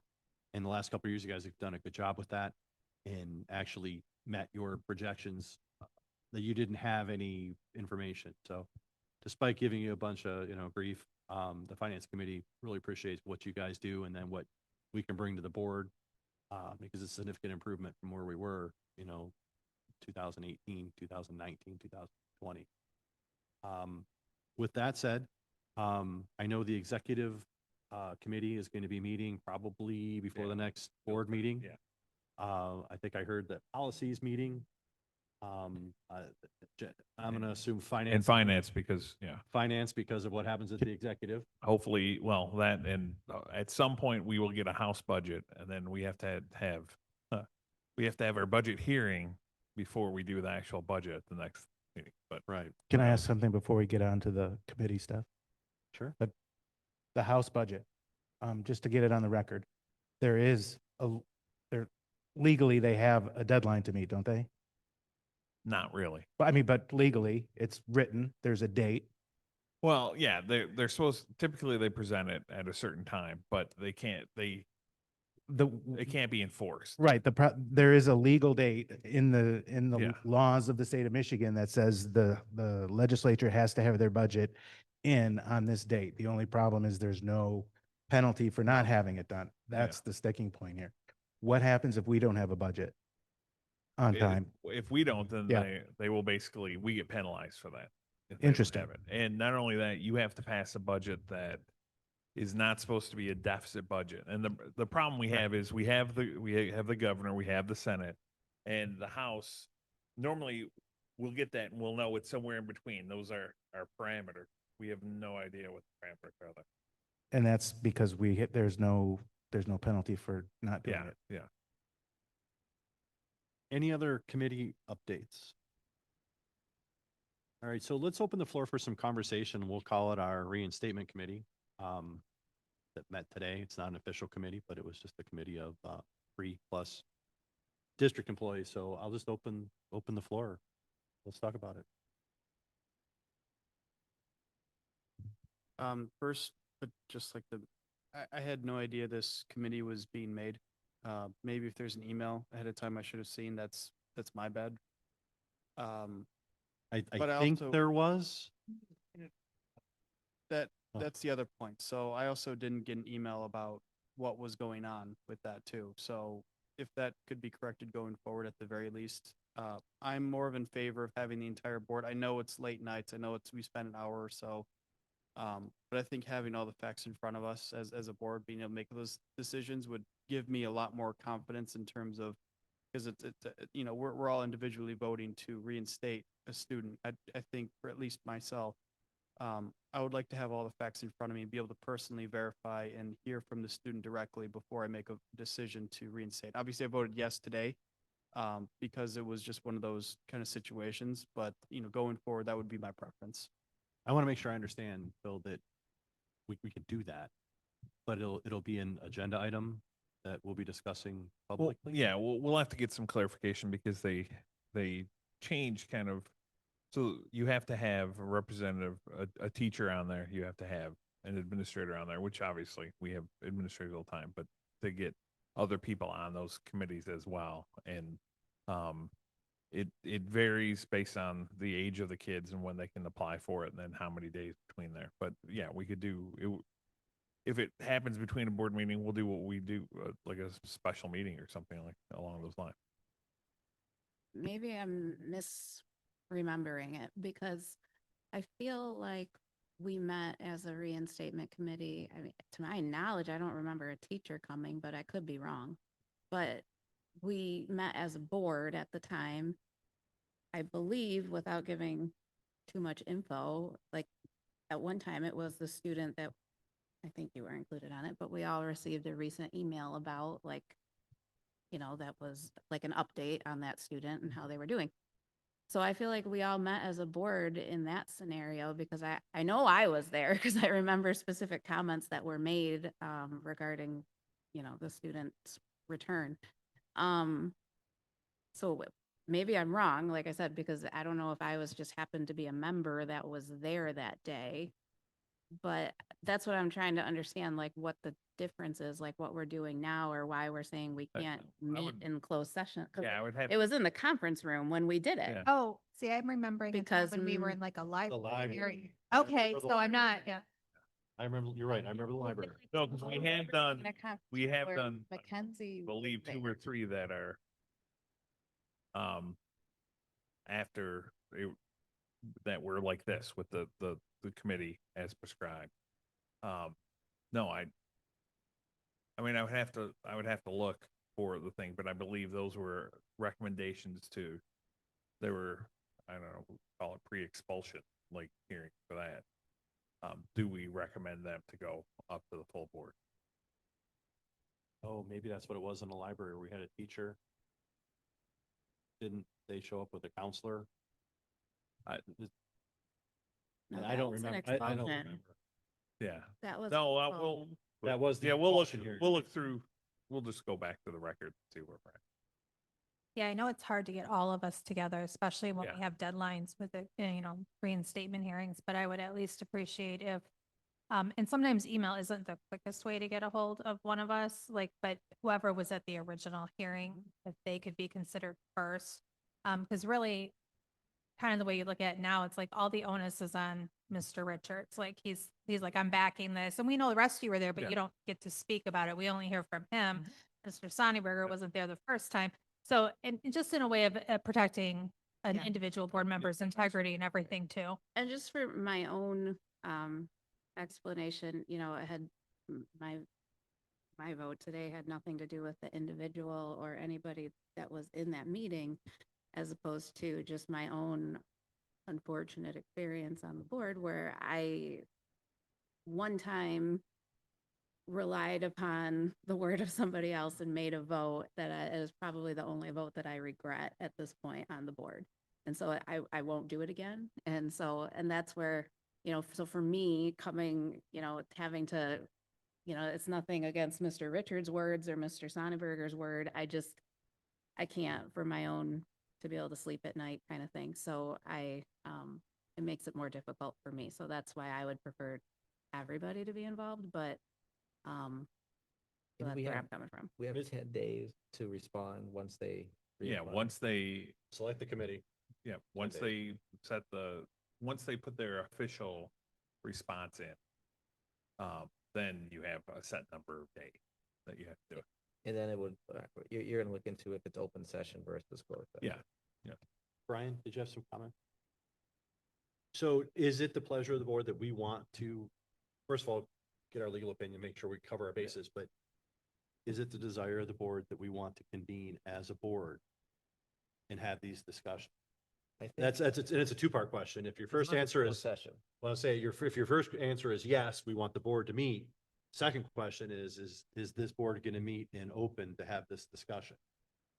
So if it comes back and these hearings all kind of run together, we're all trying to piece them together. So You want to refer to the policy committee. And we can have, I think that's a great, you guys are meeting next week, right? Yeah. I mean, I know your agenda's full and we keep putting. Yeah.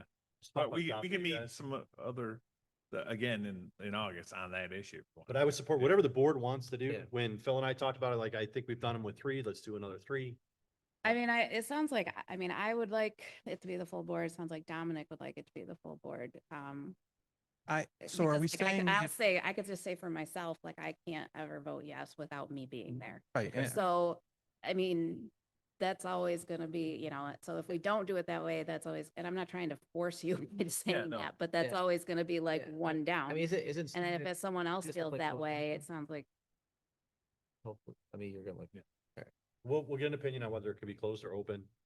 Brian? No, I was just, you kind of answered my question. Are we stating it as a fact that we can't do it in closed session? We're gonna find that out. 'Cause We have to do. we for have me, to it's do just some- frustrating that we can go into closed session to Yeah. have this incredibly detailed Yeah. expulsion hearing, and then when it's time to reinstate them, it's 2 board members. And it's like, if I were to vote yes for that, and someone, a concerned staff member or a concerned Yeah. parent of a student say, well, why did you vote to reinstate this student after what they did? And my answer is going to be, well, Dennis said it was cool. Like, I don't think it's fair to Dennis. I don't think it's fair to me. Yeah, And I yeah. don't think it, like, it's, I think there's got to be a better way. We just got to Yeah. find out what it is. I So don't think can we're you- going can to you get a resolve legal that tonight, opinion but on your Yep. policy meeting, and then you guys. Yeah, we might not collectively have it by decide. next one, but we'll do another one. Yeah. 100%. Well, even just for the student, you know. Yeah. So I have a question. Can we do, I think the term's called a committee of the whole, where all the board members are there.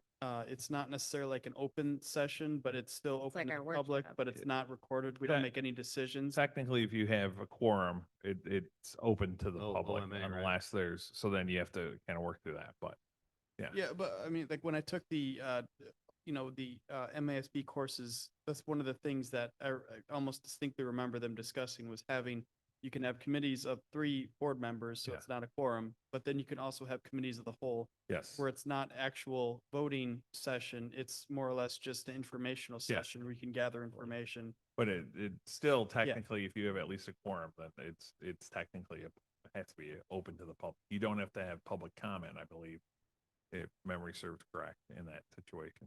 There's a lot of districts, Dom, that don't have committees per se. They get together every 2 weeks. It'd be for us, let's say every other Wednesday. And on that first Wednesday of the month or second Wednesday of the month, we discuss what's being discussed in your committee. Mhm. Still open to the public. It's a public Yeah. meeting. And then there's really no action taken at that meeting. Mhm. And then the next meeting, let's call it the regular meeting, Mhm. is when any action would be taken from that. And we've had discussions, you guys in particular, as long as you guys have been on the board. We've talked about changing to that format. We never can seem to come to a consensus. Is that really the direction we want to go? And it's probably something we should undertake.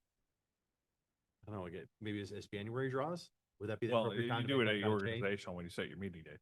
You know, so that would be something that maybe in January we say, hey, look, we want to have 2 meetings a month, and the first one is called informational, if you will, committee type stuff, and then the second one is normal. So, that's certainly something we can undertake. So it sounds like there's a desire of the board to figure out, Bill, what we can do. And then if we can do it, it sounds like we can do it in closed session. We can always throw an attorney opinion on there, but and then go into closed, right? And our attorney give us an opinion on. Yeah, well, Okay, so we're gonna let Phil get an opinion on Yeah, that for the next policy, and we'll throw it over to policies plate for now, but I want to do whatever you guys want Yeah. and you're comfortable with. And you all have very valid points about, letting someone back into the building without personally laying eyes on them. We kick them out by laying eyes on them, right? Your points are valid. motion to adjourn. Comments, questions, or concerns? All those in favor signify by saying aye. Aye. All those opposed? Motion adjourned. Motion to adjourn. Meeting adjourned, 10:38. Wake up, Sherry, 10:38.